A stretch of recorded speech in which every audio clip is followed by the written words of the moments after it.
استطعتم أن تنفذوا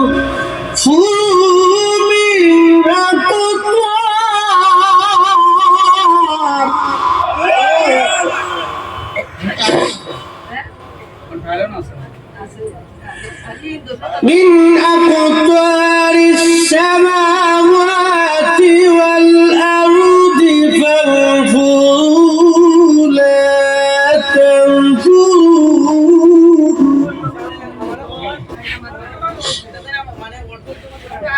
لا تنفذون إلا بسلطان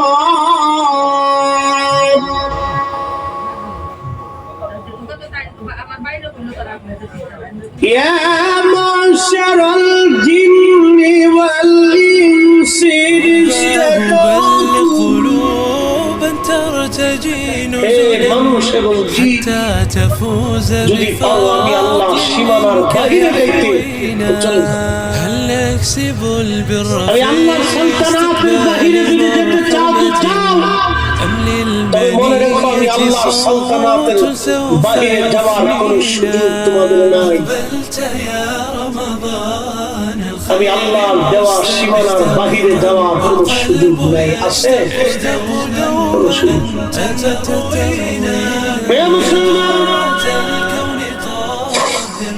কয়জনের শুকর আছে আমাদের মধ্যে বলেন তো কয়জনের শুকর আছে আমরা কয়জন শুকর আদায় করি এই যে আল্লাহ আসমান থেকে বৃষ্টি দিলেন এই যে জমিনে শস্য দিলেন কয়জনের শুকর আছে শুকরিয়া যদি থাকতো তাহলে আজকে এই এলাকার সমস্ত মানুষ আজকে মাহফিলে বসে কথা শুনতো যেখানে বেহেশতের বাগান হয়েছে এই বাগানে আমাদের বসতে হবে কথা বলো ঠিক কিনা বলছি অনেক দূর থেকে মানুষ আসছে কিন্তু গ্রামের অনেক মানুষ আসতে না কথা ঠিক অনেক দূর থেকে মানুষ আসছে কিন্তু গ্রামের অনেক মানুষ আসতে পারে কেন শুকরিয়া নেই শুকর নেই আল্লাহর প্রতি কৃতজ্ঞতা কৃতজ্ঞ হতে হবে একটা বাবা 40 বছর সন্তানের পিছনে পরিশ্রম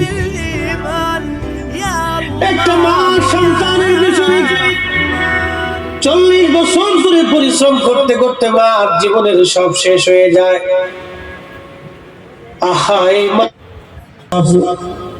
এমন সময় একজন ভদ্রলোক ভিক্ষা করার জন্য উঠছে ইংরেজিতে ভিক্ষা চায় সবার কাছে ছেলেরা হাসাহাসি করে এই চুলগুলি তার পেকে গেছে দাড়ি পেকে গেছে চামড়া ঘুষিয়ে গেছে আমি চিন্তা করলাম ব্যাপার কি শিক্ষিত মানুষ ইংরেজিতে টকিং করে আবার ভিক্ষা চায় আমি বাসের পিছনে ছিলাম ডাক দিছি বাবা এদিকে আসেন বললাম মুরব্বী শিক্ষিত মানুষ কেন ভিক্ষা করেন বলে বাবারে দুঃখের কথা বলে লাভ কি বললাম সন্তানাদি কি নাই বৃদ্ধ লোকটি কেঁদে দিয়ে বললো বাবারে 3টি সন্তান মানুষ বানাইতে পারি নাই আমি হাই স্কুলের ইংরেজি টিচার ছিলাম জীবনে বহু ছাত্র মানুষ করেছি নিজের ঘরের বাচ্চাকে মানুষ বানাইতে পারি নাই বাবা 3টি সন্তানকে আমার সম্পদ থেকে প্রতিষ্ঠিত করেছি ছোট ছেলের বাড়ি গেলে বৌমার ছেলের মধ্যে ঝগড়া হয় কিছুদিন পরে ছেলেটা বলে বাবা মেজর বাড়ি যাও মেজর বাড়িতে যখন গেলাম ছেলে আর বৌমার ঝগড়া হয় বলে বড়র বাড়ি যাও বড়র বাড়ি গেলাম ছেলে আর বৌমার ঝগড়া হয় বলে কারোর ঘরে যাও ঘরের দুয়ার পরিবর্তন করতে করতে বৃদ্ধকালে বুড়া আর বুড়ি দুইজন ক্লান্ত হয়ে গেছি বাবা ভিক্ষার জন্য বের হয়েছি মন যদি বলে আমাকে 2টি টাকা ভিক্ষা দিতে পারো দেশে বহু পাগলি দেখবেন পাগলি অনেক পাগলিদের বাচ্চা থাকে পাগলিরে বলবেন পাগলি তোর গাড়ি বুকসাটা দিয়ে দিবে কি আছে টাকা পয়সা খাবার দাবার দিয়ে দিবে কিন্তু যদি বলেন পাগলি বাচ্চাটা দে পাগল মা সব দিবে কিন্তু বাচ্চা দিবে না এটা মা মা মা মা পাগলি মা সব দিবে কিন্তু বাচ্চা দিবে না মা বুঝে যাও রে যুবক মা বুঝে যাও হ্যাঁ নবীর উম্মত কৃতজ্ঞতা বড় দামি জিনিস বড় দামি এই যুবক সারাদিন ইবাদতে কাটাইতো একদিন মা খানকার দরজার পাশে একটুকা লাগিয়ে বলে জুরাইজ রে দরজা খোল আমি মারছি দুটি কথা বলে চলে যাবো রে জোরাইস। জোরাইস তখন নামাজ দণ্ডায়মান, চিন্তা করে একদিকে মা, অন্যদিকে নামাজ। না না, মা চলে যায়, যাক, নামাজ আমি ছাড়বো না। মা ডাকাডাকি করলো, জোরাইস নামাজ পড়তে লাগলো, চলে গেল মা। পরের দিন মা আবার আসছে, জোরাইস রে দরজা খোল। মাসি দুটি কথা বলে মা চলে যাব, দরজা খোল। জোরাইস রাহিমাহুল্লাহ তখনও দরজা খোলেন না। একদিকে নামাজ, অন্যদিকে মা। না না না, মা চলে যায়, যাক, নামাজ আমি ছাড়বো না। তখনও নামাজ বন্ধ। তৃতীয় দিন মা আবার আসছে, দরজা খোল জোরাইস। এই জন্য জোরাইস চিন্তা করে একদিকে মা, অন্যদিকে নামাজ। যুবক, মা কি জিনিস বুঝে যাও, বাবা কি জিনিস বুঝে যাও। মা চলে যাই, যাক, আমি নামাজ ছাড়বো না। জোরাইজের কিন্তু অপরাধ একটাই, মার ডাকে সারা যায়নি। সে কিন্তু বড় পাক্কা নামাজি ছিল, বড় বুজুর্গ ছিল। এই মা হাত বাড়াই দিছে, আল্লাহ আজকে 3 দিন হলো আমার জোরাইজকে ডাকি, আমার জোরাইজ আমার ডাকে সারা দেয়নি। আল্লাহ আমার জোরাইজকে দুনিয়ায় কোনো জেনাকারিনী মহিলার অপবাদ না দিয়ে, অপদস্থ না করাইয়া, যত বড়ই ওলি হোক না কেন তোমার অপমান না করাইয়া কবরে তুমি ডাক দিও না গো আল্লাহ। হাই হাই হাই। নবীজি বলেন, সাহাবীরা জোরাইজের বিরুদ্ধে মায়ের বদদোয়ার সাথে সাথে আসমান জগতে কবুল হয়ে গেল। যুবকদেরকে বলি, মা যদি অন্ধ হয়, ল্যাংড়া হয়, বোবা হয়, কানা হয়, অর্ধ পাগল হয়, মূর্খ হয়, অশিক্ষিত হয়, মালিকের আসমানে দোয়া করতে দেরি হবে রে, দোয়াগুলি কবুল হতে দেরি হবে। এই জন্য আল্লাহ বলছে, আনিশকুরলি, আমি আল্লাহ শুকর কর, ওলি ওলি দেই, বাবা মা শুকর করো। নবীজি বলেন, মা দোয়া করতে দেরি হয়েছে, বদদোয়া আসমানে কবুল হতে দেরি হয় নাই। জোরাইজ জানতো না অবস্থা কি হবে। ও বুজুর্গ নামাজি রত হয়ে গেল, মা চলে গেল। বহুদিন পরে বিপর্যয় ঘটে গেল। ওই জোরাইজের খানকার পাশে এক যুবক রাত্রিবেলা ঘুমাইতো, ও ছিল রাখাল। ওই যুবকের সঙ্গে এলাকার একটা মেয়ের অবৈধ সম্পর্ক হয়ে তারা জেনা করলো। জেনার কারণে ওই নারী তার গর্ভে বাচ্চা কনসেপ্ট হলো। বাচ্চা আসার পরে এলাকার মানুষ জানাজানি হলো, অমুকের মেয়ে, বিয়ে হয় নাই কিন্তু পেটে বাচ্চা এসে গেছে। লোকেরা ডাকতেছে, নারী এই সর্বনাশের কাজ কে করলো তোমার? সে গোপনে রাখালের কাছে এসে বলল, রাখাল, তোমার কারণে আজকে আমি অন্তঃসত্ত্বা হয়ে পড়েছি, সর্বনাশ হয়েছে। এ রাখাল, আমার এ বাচ্চার পিতৃ পরিচয় কি হবে বলো? রাখাল ডাক দিয়ে বলতেছে, দেখো, আমার কথা যদি বলো মানুষ তোমাকে মেরে ফেলবে, আমাকেও মেরে ফেলবে, কারণ আমি কীটদাস, সমাজে আমার কোনো দাম নাই। তুমি যাও, যাই মানুষকে বলো, ওই যে দেখো বুজুর্গ জোরাইজ 3 রাত 24 ঘন্টা ইবাদতে কাটায়, মানুষ থেকে খুব বিশ্বাস করে, মানুষ থেকে খুব ভালোবাসে, মানুষ তার জন্য খাবার নিয়ে যায়, খানকা বানিয়ে দিয়েছে। জোরাইজের কথা বললে তুমিও বাঁচবা, জোরাইজও বাঁচবে। মেয়েটা রাজি হয়ে গেল। সমাজকে বলল, আপনারা যাকে অনেক বড় বুজুর্গ মনে করেন, এই জোরাইজ আমার সর্বনাশ করেছে, তার খানেকার ভিতরে নিয়ে আমার সঙ্গে জেনা করেছে, এই জেনার কারণে আমার গর্ভে বাচ্চা এসে গেছে। যুবকরা লাঠি নিয়ে জোরাইজের খানেকা আক্রমণ করলো, মারতে লাগলো, আগুন দিয়ে পুড়িয়ে দিল। জোরাইজ বলল, যুবকরা কেন মারো? বলে, তুমি অনেক বড় ভণ্ড, অমুক নারীর সঙ্গে তুমি জেনা করছো। জোরাইজ বলে, আল্লাহর কসম করে বলি, জীবনে কোনোদিন আমি তাকে দেখি নাই, জেনা তো দূরের কথা, কথা তো সত্য, কিন্তু মহিলা তো বলে ফেলছে। ওই যে মা বদদোয়া করেছিল, মায়ের বদদোয়া রব্বে কারীমের দরবারে কবুল হয়ে গেছে। যুবকরে, মা এমন জিনিস, বাবা এমন জিনিস, খোদার দরবারে হাত বাড়াইতে দেরি হবে, কবুল হতে দেরি হবে না। আল্লাহ বলেন ইম্মা ইয়াবলুগান্না ইনদাকাল কিবার আহাদুহুমা আও কিলাহুমা ফালা তাকুল লাহুমা উফ। ইম্মা ইয়াবলুগান্না ইনদাকাল কিবার, তোমার বাবা মা যখন বুড়া হবে, বৃদ্ধ হয়ে যাবে, এমন আচরণ তুমি করিও না যে আচরণে তোমার বাবা মা উহু শব্দটা পর্যন্ত করে বসে।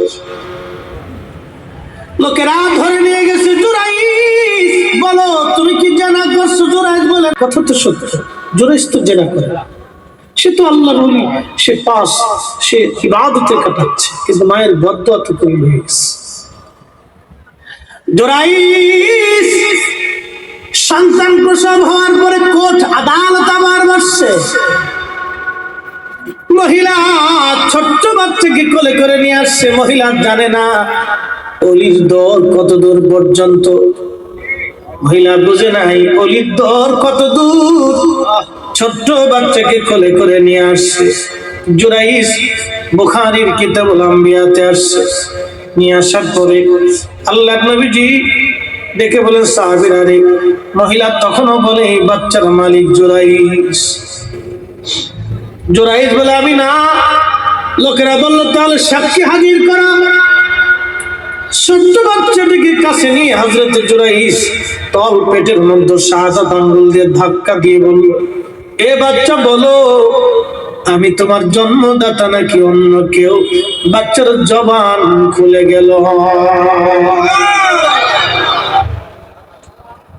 জুরাইদের সাক্ষী জবান খুলে গেল।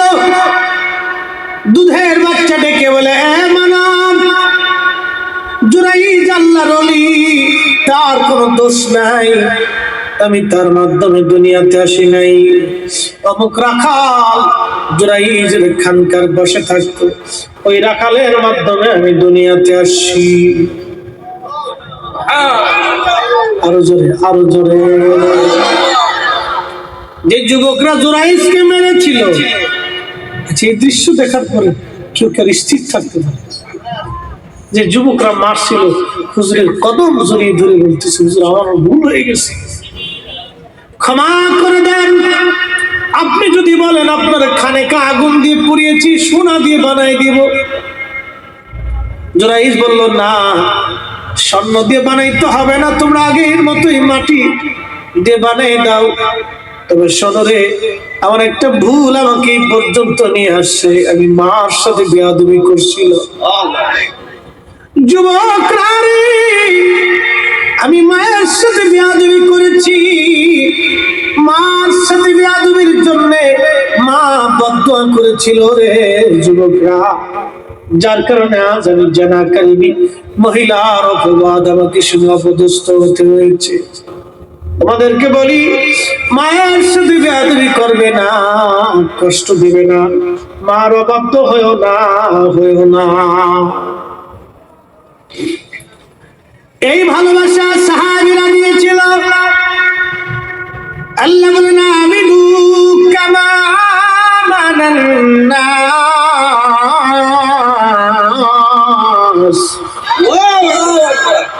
তোমরা ঈমান আনো, আমার নবীর সাহাবীরা যেভাবে ঈমান আনছে সেইভাবে ঈমান আনো। সাহাবীদের ব্যাপারে আল্লাহ কোরআনে আয়াত নাযিল করছেন, সূরা বাকারার 12 নম্বর আয়াত। সেই দিন মুনাফিকরা বলল, ক্বালু আনুমিনু কামা আমানাস সুফাহা, আমরা কি নির্বোধদের মতো ঈমান আনবো?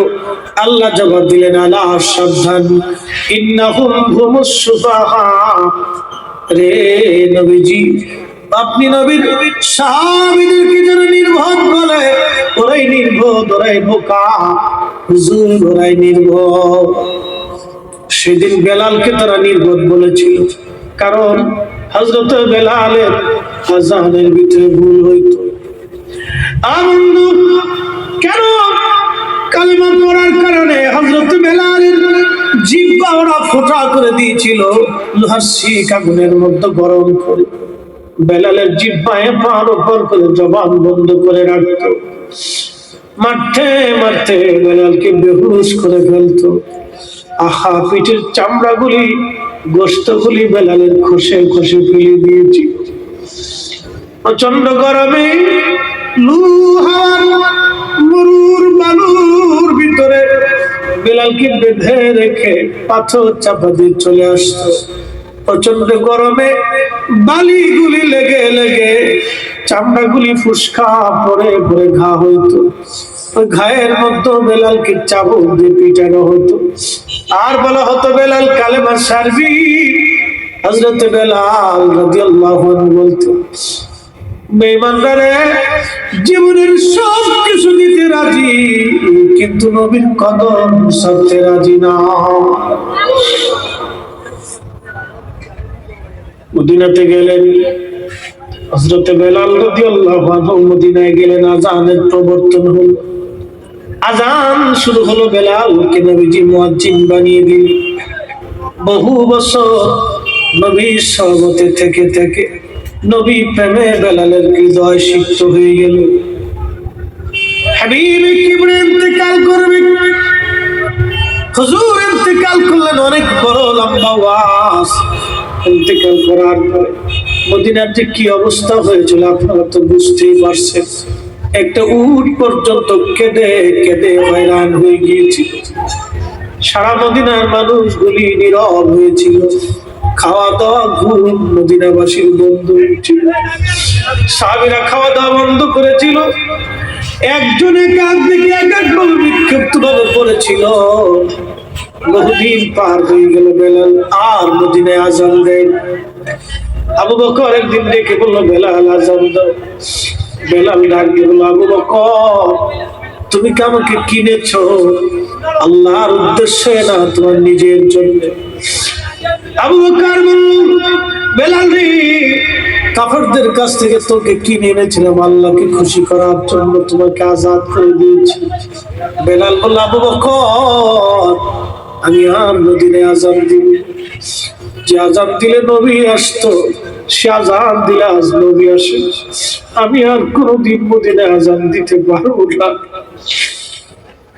চলে গেলেন নবীর আশিক সিরিয়ার দামেস্কে। বহুদিন পার হয়ে যাওয়ার পর একদিন ঘুমিয়ে আসে বেলাল। স্বপ্ন দেখে নবীজি ডেকে বলে, বেলাল, কেমন জুলুম তুমি শুরু করছো আমার সাথে রে বেলাল? কতদিন হলো তুমি আমার জিয়ারতে আসো? বেলাল, আমি নবীর জিয়ারত আইরে গেল। আহা, কি প্রেম নবীর সঙ্গে করেছিল বেলাল। নবীজি তাকে ডাকার জন্য গেছে, আয় বেলাল, আয় আমার জিয়ারতে। কতদিন হলো বেলাল তুমি আমার জিয়ারতে আসো? আয় বেলাল। নবী দেখেছে বেলাল পাগলের মতো হয়ে গেছে। শুধু সিরিয়ার দামেস্ক থেকে বেলাল পায়ে হেঁটে হেঁটে হেঁটে হেঁটে আসছে। পায়ে হেঁটে হেঁটে আসছে। দুই একটি পথ না, শত শত হাজার হাজার মাইলের বেলাল পায়ে হেঁটে হেঁটে চলে আসছে। দেরি করে নাই বেলাল, দেরি করে নাই। শুধু সিরিয়ার দামেস্ক থেকে পাগলের মতো ছুটে আসছে। সে হযরত বেলাল রওজা মুবারকের পাশে মাথা ঠেকিয়ে ঠেকিয়ে ডুকরিয়ে ডুকরিয়ে বেলাল কাঁদতেছিল। হুজুর, আমি আসছি। নবী গো, আপনি আসতে বলেছিলেন, গোলাম হাজির হয়ে গেছে। আল্লামা ইমাম তাকিউদ্দিন সুবকি আশিফা উস সাখামের মধ্যে লেখেন, রওজা শরীফের সঙ্গে মাথা ঠেকিয়ে বেলাল ডুকরিয়ে ডুকরিয়ে কাঁদতেছিল। নতুন মুয়াজ্জিন আসে, এসে দেখে বেলাল কাঁদতেছে। ডাক দিয়ে বলল, সাহাবীরা, নবীর মুয়াজ্জিন বেলাল আসছে। কথা শুনে সব সাহাবীরা মদিনার ঘর থেকে বের হয়ে আসছে। সব সাহাবীরা বলে, বেলাল আযান দাও, কতদিন হলো তোমার কণ্ঠের আজান শুনি। বেলালের একটাই কথা, সাহাবীরা রে, আমি আজান দিলে কি নবী নামাজে আসবে বলো? যে আজান দিলে নবী আসতো সে আজান আমি আর দেব না, যে আজান দিলে নবী আসবে না আজান দেব না। সাহাবীরা বলল, বেলাল আজকে আমাদের কথা আজান দিবে না, যাই দেখো ইমাম হাসান আর হুসাইন আছে, যদি হাসান হুসাইন বলে রে বেলাল আজান দিবে। সাহাবীরা দৌড়ে হাসান হুসাইনকে নিয়ে আসছে। ইমাম হাসান হুসাইনকে দেখতে নবীর মতো দেখা যাইত, চেহারা নানান চেহারা পেয়েছিলেন, বড় সুন্দর চেহারা পেয়েছিল নানান, দেখতে একবারে নবীর মতো দেখা যাইত। ইমাম হাসান হুসাইন যখন আসছে, রওজা শরীফ থেকে বেলাল উঠে ইমাম হাসানের বুকের মধ্যে মাথাটাকে কাঁপতেছে, আবার ইমাম হুসাইনের বুকের মধ্যে মাথাটাকে বেলাল কাঁদে। হযরত ইমাম হাসান ডাকতে বলল, নানার মুয়াজ্জিন, যে কণ্ঠ দিয়া নানারে আজান শোনাইতা, তুমি মিনারে যাও, ওই কণ্ঠ দিয়ে আমরা আজান শুনাইয়া যাও। বেলালের মতো আশিক যদি আমরা হইতাম, এ দুনিয়ায় নবীর দেখা পাইতাম, এ দুনিয়ায় নবীর দেখা পাইতাম। ইমাম হাসান কাঁদে, বলে, নানার মুয়াজ্জিন, যেই কণ্ঠ দিয়া নানারে আজান শুনাইতা যাও মিনারায়, ওই কণ্ঠ দিয়ে আজান শুনাও।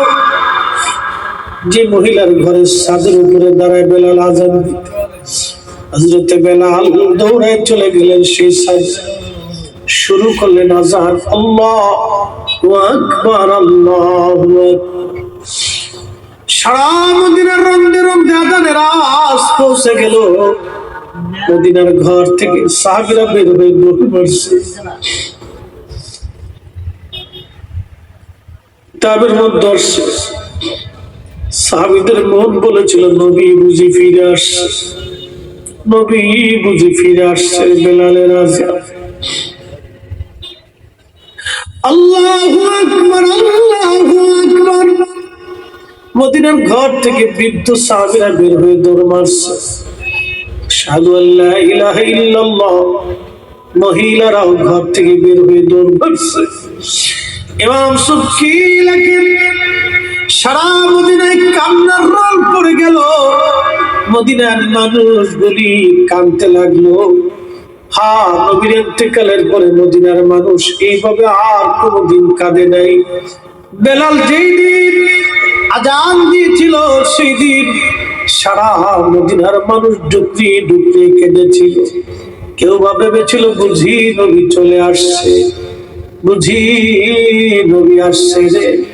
বেলাল যখন বলল আশহাদু আন্না মুহাম্মাদুর রাসূলুল্লাহ, বেলাল আর স্থির থাকতে পারেন না, অজ্ঞান হয়ে পড়ে গেল।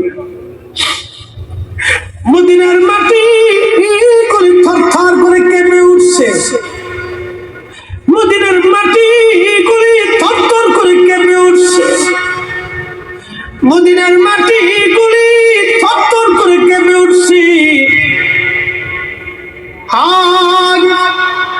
সেদিন মদিনার মানুষ কেঁদে কেঁদে হয়রান, কেঁদে কেঁদে হয়রান। নবীর পাগল আশিক আর আজান দিতে পারেন নাই। কেঁদে কেঁদে রওজা শরীফে মাথা ঠেকিয়ে বলেন, হুজুর আসতে বলেছিলেন, গোলাম এসেছে, আপনি হুকুম করেছিলেন আমি আসছি। নবী গো আপনার জিয়ারতে আসছি। আজান দিতে বলেছে, আজান দিয়েছি। আজান দিলে নবী আগে নামাজে আসতেন, আজকে আজান দিলাম আপনি নামাজে আসেন। যে আজান দিলে নবী আসবে না, সে আজান আর কোনদিন আমি দেব। কোনদিন আর বেলাল আজান দেন নাই, কোনদিন বেলাল আর আজান দেন নাই। নবী বিরহ বেদনা সহ্য করতে না পেরে বেলাল কলিজা ফেটে মারা গিয়েছি, কলিজা ফেটে মারা গিয়েছি, কলিজা ফেটে মারা গিয়েছিলেন। যদি ওয়াজ বুঝেন তো বাড়ি পর্যন্ত নিবে, ওয়াজ যদি বুঝেন তো বাড়ি পর্যন্ত নিবে। আল্লাহ রাসূল নিজে বলেছেন এই ঘটনাটা, আমার বানানো কিচ্ছা না। ওই জমানার ওলিদের কত দাম ছিল, বাচ্চারা ধাক্কা দিছে জবান খুলে, হ্যাঁ বাচ্চা বলো, বাচ্চা জবান খুলে কথা বলছে। এই জমানার ওলিদের জবান কত জানেন, বোবাকে বলছে এই বোবা কথা বল, বোবাকে আল্লাহ সুবহানাল্লাহ বলবেন না, আল্লাহ আল্লাহ।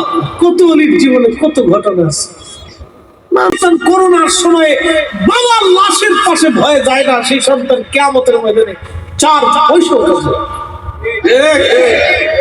এটাকে হালাল খায় নেককার বানায় যায়, হালাল খায় ভদ্র বানায় যায়। খালি মাদ্রাসায় পড়বেন তা না, স্কুলে পড়ুন, কলেজে পড়ুন, ভার্সিটিতে পড়ুন, ওকে ভদ্রতা শেখায়, নামাজ কালাম শেখায়, ওকে দিন বোঝায়, ওকে হক হালাল বোঝায়। পড়ুক না কলেজে, তাতে কি হচ্ছে? সবাই কি হুজুর হবে নাকি?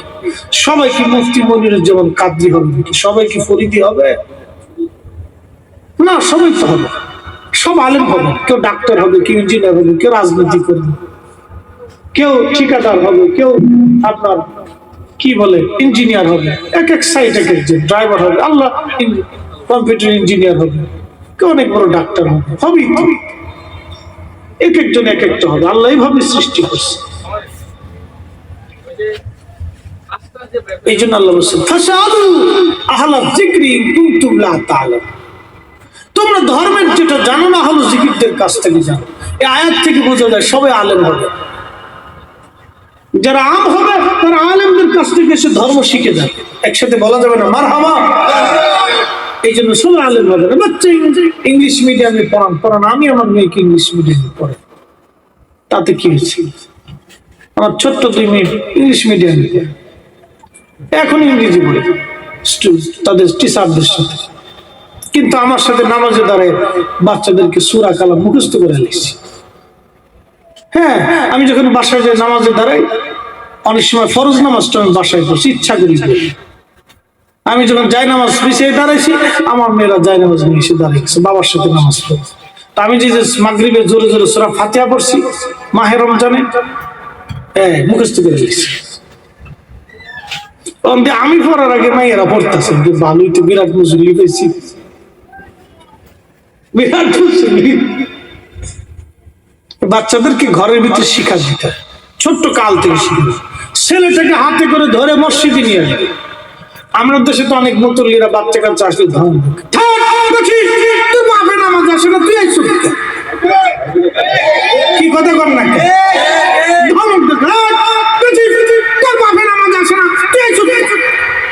আমি ওই পুরা চিন্তা করে পুরা না মরা পর্যন্ত আর মসজিদ যেতে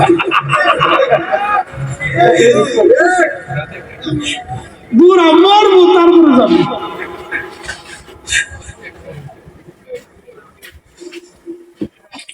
না রাগ করা যাবে না, আমার না থাকুক। মানুষের জীবনে ভুল হয়, কারো ভুল ধরে স্মরণ দেওয়া যাবে। মানুষের জীবনে, আমার জীবনে কি ভুল নয়? অবশ্যই আছে, ভুল হয়, মানুষের ভুল হয়। আল্লাহর কাছে ক্ষমা চাইলে আল্লাহ মাফ করে দেবে। এই আমার মসজিদে ঢাকাতে প্রত্যেক জুমাতে পারে তো বাচ্চারা খুব ডিস্টার্ব। অনেক বড় মসজিদ, 9 কাঠার উপরে মসজিদ, তো অনেক মুসল্লি প্রত্যেক জুমাতে, হাউজিং মসজিদ তো বিরাট মুসলিম ঘুরে টুতে 4 থেকে 5 হাজার মুসলিম প্রত্যেক জুমা। তো অনেকে বাচ্চা কাচ্চা নিয়ে আসি, তুফান। আমি একদিন দিছি মুতল্লি আমার কথা বলে আজ আমাদের খালি রে বাচ্চা থামা, ওনার জোরে কয় না আর কি, খুব ভদ্র মানুষ। বাচ্চাদেরকে নিয়ে যেতে পাশে দাঁড়া করে নামাজ শিখে। মাহফিলে আসছেন আপনাদের এলাকার একটা গুণ ভালো মহিলা, বাচ্চারা মাহফিলে বসে, আমরা যুবক ভাইরা আসে, আর আমরা না এলাকায় ঘোরার দিন খালি বিড়িটা নিয়ে রেখেছি, জালাত করছি ফরিদপুর, ও শৃঙ্খল বেশি বেহাত। হ্যাঁ, আপনাদের এলাকায় কাল গ্রহণ করার 4 দিন আগে সালাম দিলেন, দরজায় করাঘাত হলো। কে? আমি জিব্রাইল। আল্লাহর নবী বললেন, আয়েশা রে, ভিতরে অন্তরম হলে চলে যাও, জিবরিল আমিন আসছে। মদিনাতে যদি কোনোদিন যান, বাবে জিব্রাইল সেই দরজাটা এখনো আছে, যেই দরজা দিয়ে নবীর কাছে জিব্রাইল আমিন আসছে 22,000 বার। দাহিয়াতুল কলবের সুরত দিয়ে নবীজির কাছে আসতেন। হযরত জিব্রাইল আমিন এসে সালাম দিয়ে বসে গেলেন, মানবের বেশে জিব্রাইল বসে গেলেন। ইয়া রাসূলুল্লাহ, আল্লাহ পাঠিয়ে দিয়েছেন, আল্লাহ সবই জানেন, ভিতরে বাহিরে প্রকাশ্য অপ্রকাশ্য। আগে আপনার বাড়ির কুকুরের মরণ হবে, বিড়ালের মরণ হবে, হাঁস মুরগি কবুতরের মরণ হবে। 50 বছর ধরে যে আম গাছের ফল আপনি খান, এই আম গাছটাও মারা যাবে। আপনার বাড়ির পুকুরের মাছ মারা যাবে। 20 বছর ধরে যে গাভীর দুগ্ধ পান করেন, সেই গাভীটাও মারা যাবে। যে গরু দিয়ে হাল চাষেন, এই গরুটাও মারা যাবে। আপনার বাবা দুনিয়ার থেকে চলে গেছে, তার আগে দাদা চলে গেল, এখন আপনার পালা এসে গেছে। আপনার পরে আপনার সন্তানের পালা আসবে, অথবা আপনি থাকতো আপনার সন্তানের পালা আসতে পারে। আপনি থাকতে আপনার বাবার পালা আসছে। এইভাবে দুনিয়ার থেকে আমরা সবাই চলে যাব, কেউ আমরা থাকবো না। আল্লাহ বলেন, কুল ইন্নাল মাউতাল্লাযী তাফিরুনা মিনহু ফাইন্নাহু মুলাকীকুম। এই কোরআন আল্লাহ বললেন, আল্লাহ আল্লাহ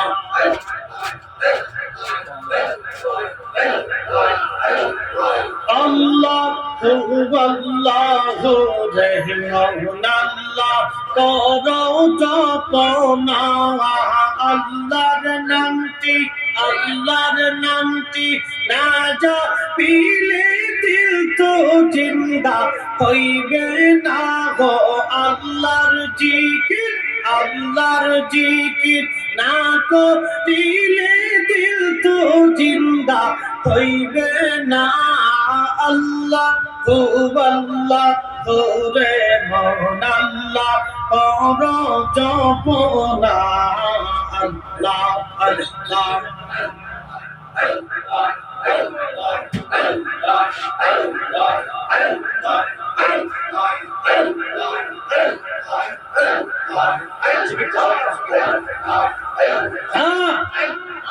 একসাথে গাছবিরি কত রোলাতা আল্লাহ জিকির করে তারা, গাছবিরি কত রোলাতা আল্লাহর জিকির করে তারা। মানুষ হইয়া তোমরা কেন আল্লাহর জিকির করো না? আল্লাহ ও আল্লাহ রে মন আল্লাহ করো জপনা আল্লাহ আল্লাহ আল্লাহ।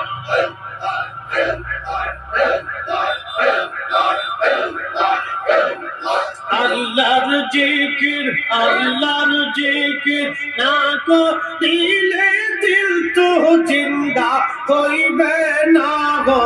আল্লাহর জিকির না করিলে দিল তো জিন্দা হইবে না।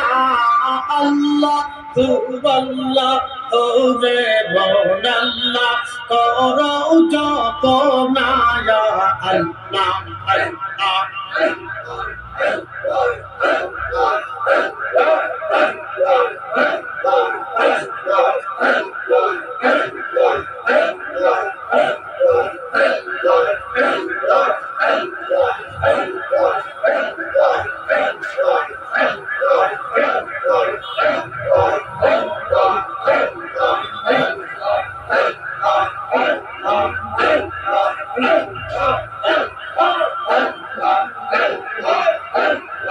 আসমান জমিন গ্রহ তারা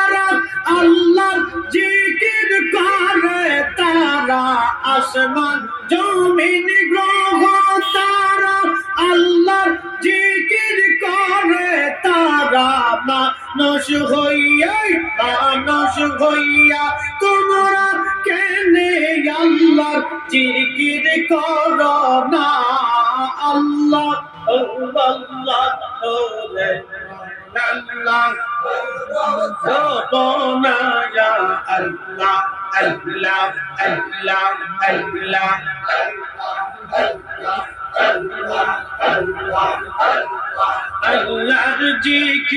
আল্লাহর জিকির না করিলে দিল তো জিন্দা হইবে না আল্লাহ আল্লাহ ওরে মন আল্লাহ করো জপনা ইয়া আল্লাহ আল্লাহ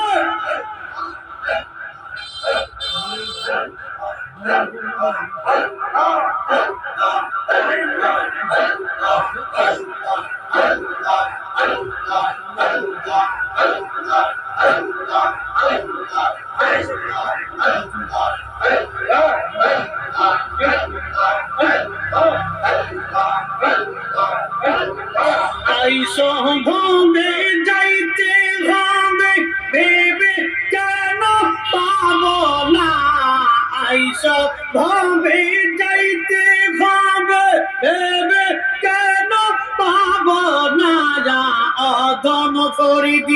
অদম করিদি ভেবে বলে আল্লাহর জিকির সাইরো না আল্লাহ ও আল্লাহ ও রে মন আল্লাহ করো জপনা আল্লাহ আল্লাহ আল্লাহ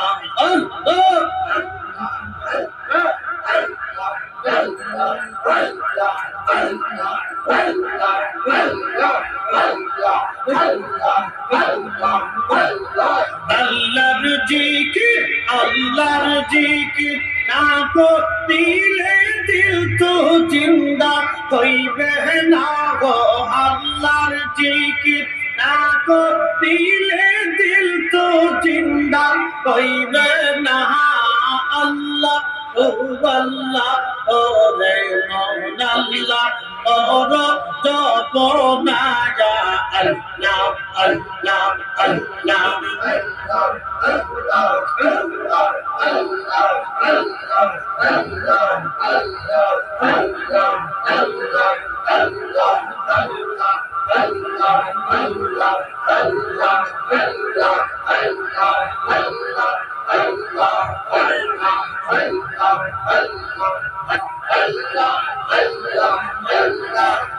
বদ পাগলা রে ডুবলো বেলা দেখনা চাহিয়া আল্লাহ আল্লাহ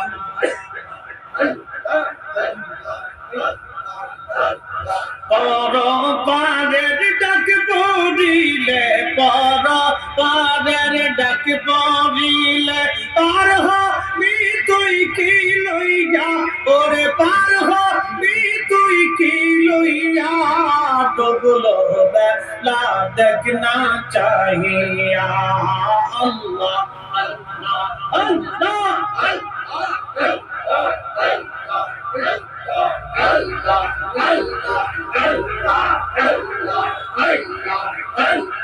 সাদের জীবন হেলা হেলা শেষ হইতে চলিলা সাধন বচন মুর্শিদ ভক্তি কিছুই না কি হইল সাদের জীবন হেলা হেলা শেষ হইতে চলিলা নামাজ রোজা জিকির ফিকির কিছুই না কি হইল তামাশায় দিন কাটাইলা তামাশায় দিন কাটাইলা আল্লাহর তালাশ করলা না তোমরা আল্লাহর জিকির করলা না ডুবলো বেলা দেখনা চাহিয়া আল্লাহ আল্লাহ আল্লাহ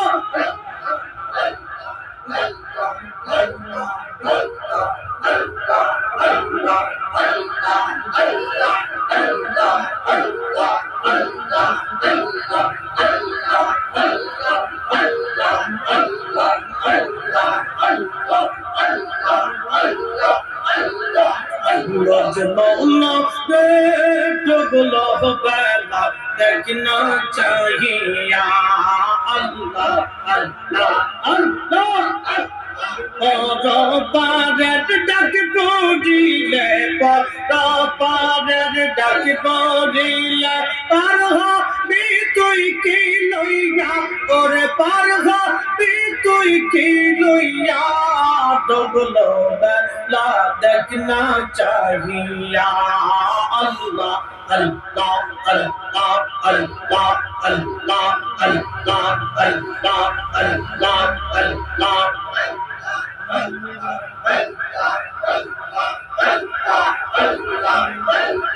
নবীর কালেমা নামাজ রোজা পথের সম্বল করিয়া সামনে চলে রে আবুজ মন রে আল্লাহ আল্লাহ বলিয়া নবীর কালেমা নামাজ রোজা পথের সম্বল করিয়া সামনে চলে রে আবুজ মন রে আল্লাহ আল্লাহ বলিয়া আল্লাহ বিনে নাই রে উপায় নবী বিনে নাই রে উপায় দেখছনি মন ভাবিয়া ডুবলো বেলা দেখনা চাহিয়া আল্লাহ আল্লাহ আল্লাহ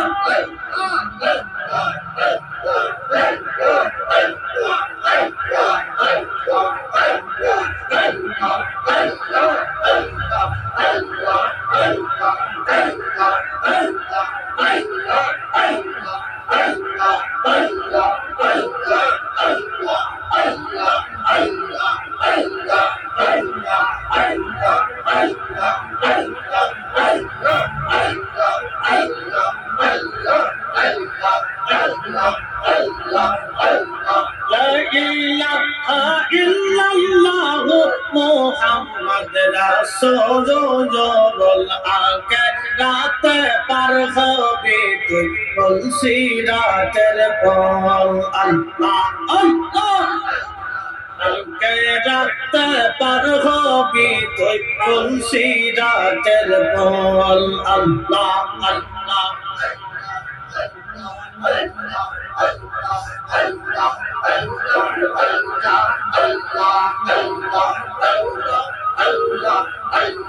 হেরন হতে ধার হবে চুলো হতে চিকুন হবে সেই দিন তোমাকে তরাবে সেই দিন তোমাকে তরাবে মোহাম্মদ রাসূলুল আকে রাতে পার হবি তুই কলসি রাতের বল আল্লাহ আল্লাহ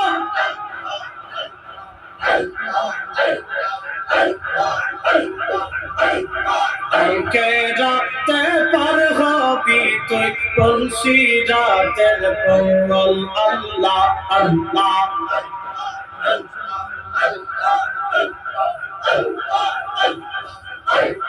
30,000 বছর লাগবে এই ফুলসিরাত পাড়ি দিতে 30,000 বছর লাগবে এই ফুলসিরাত পাড়ি দিতে আর সেই দিন তোমাকে তরাবে সেই দিন তোমাকে তরাবে মোহাম্মদ রাসূলুল আকে রাতে পার হবি তুই কলসি রাতের বল আল্লাহ আল্লাহ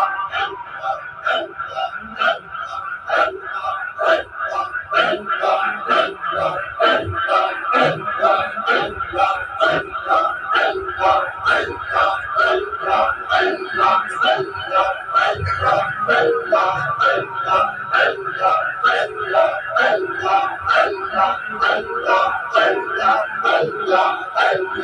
আল্লাহ যেই দিন কাজী হবে, জর্রা জর্রা হিসাব নিবে। এই আল্লাহ যেই দিন কাজী হবে, এই জর্রা জর্রা হিসাব নিবে।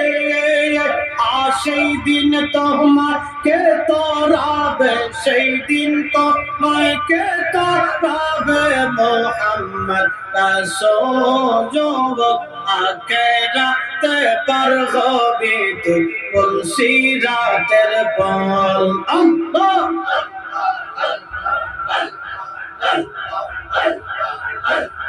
আখেরাতে পার হবি তুই পুলসিরাতের পল। আল্লাহ আল্লাহ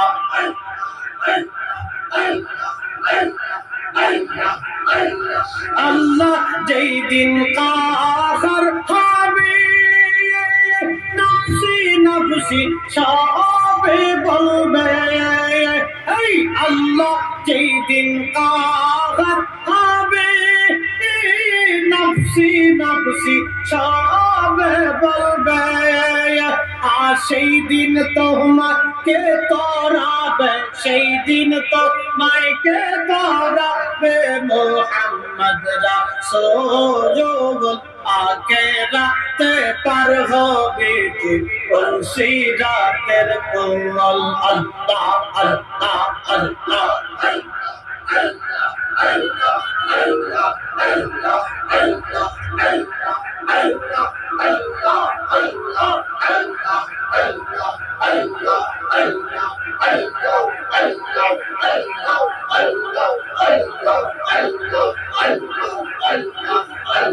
মানুষ বানাইছে আল্লাহ, হাবিবকে পাঠাইছে আল্লাহ প্রেমের কারণে। প্রেমের ডোরে বান্দরে মুর্শিদের সামনে। আল্লাহ আল্লাহ যেমন করে হাবিবকে পাঠাইছে আল্লাহ, হাবিবকে পাঠাইছে আল্লাহ প্রেমের কারণে। প্রেমের ডোরে বান্দরে মুর্শিদের সামনে। আল্লাহ আল্লাহ আদমকে পাঠাইছে আল্লাহ, আদমকে বানাইছে আল্লাহ প্রেমের কারণে। প্রেমের ডোরে বান্দরে মুর্শিদের সামনে। আল্লাহ আল্লাহ আল্লাহ আল্লাহ বানাইলেন আসমান জমিন, আর বানাইছেন রাত রোজার দিন। হাবিবকে পাঠাইছে গো আল্লাহ, হাবিবকে পাঠাইছে গো আল্লাহ প্রেমের কারণে। প্রেমের ডোরে বান্দরে মুর্শিদের সামনে। আল্লাহ আল্লাহ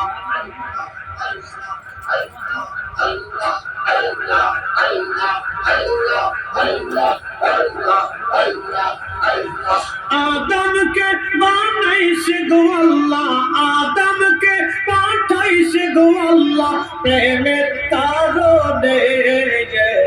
প্রেমের ডোরে বান্দরে মাটির সামনে।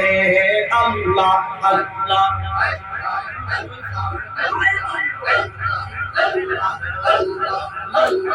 আল্লাহ বানাইলেন কত জাতি, আর বানাইছেন প্রেম প্রীতি। আল্লাহ বানাইলেন কত জাতি, আর বানাইছেন প্রেম প্রীতি। হাবিবকে পাঠাইছে গো আল্লাহ, হাবিবকে পাঠাইছে গো আল্লাহ প্রেমের কারণে। প্রেমের দৌড়ে বান্দরে মুর্শিদের শনে আল্লাহ আল্লাহ আল্লাহ আল্লাহ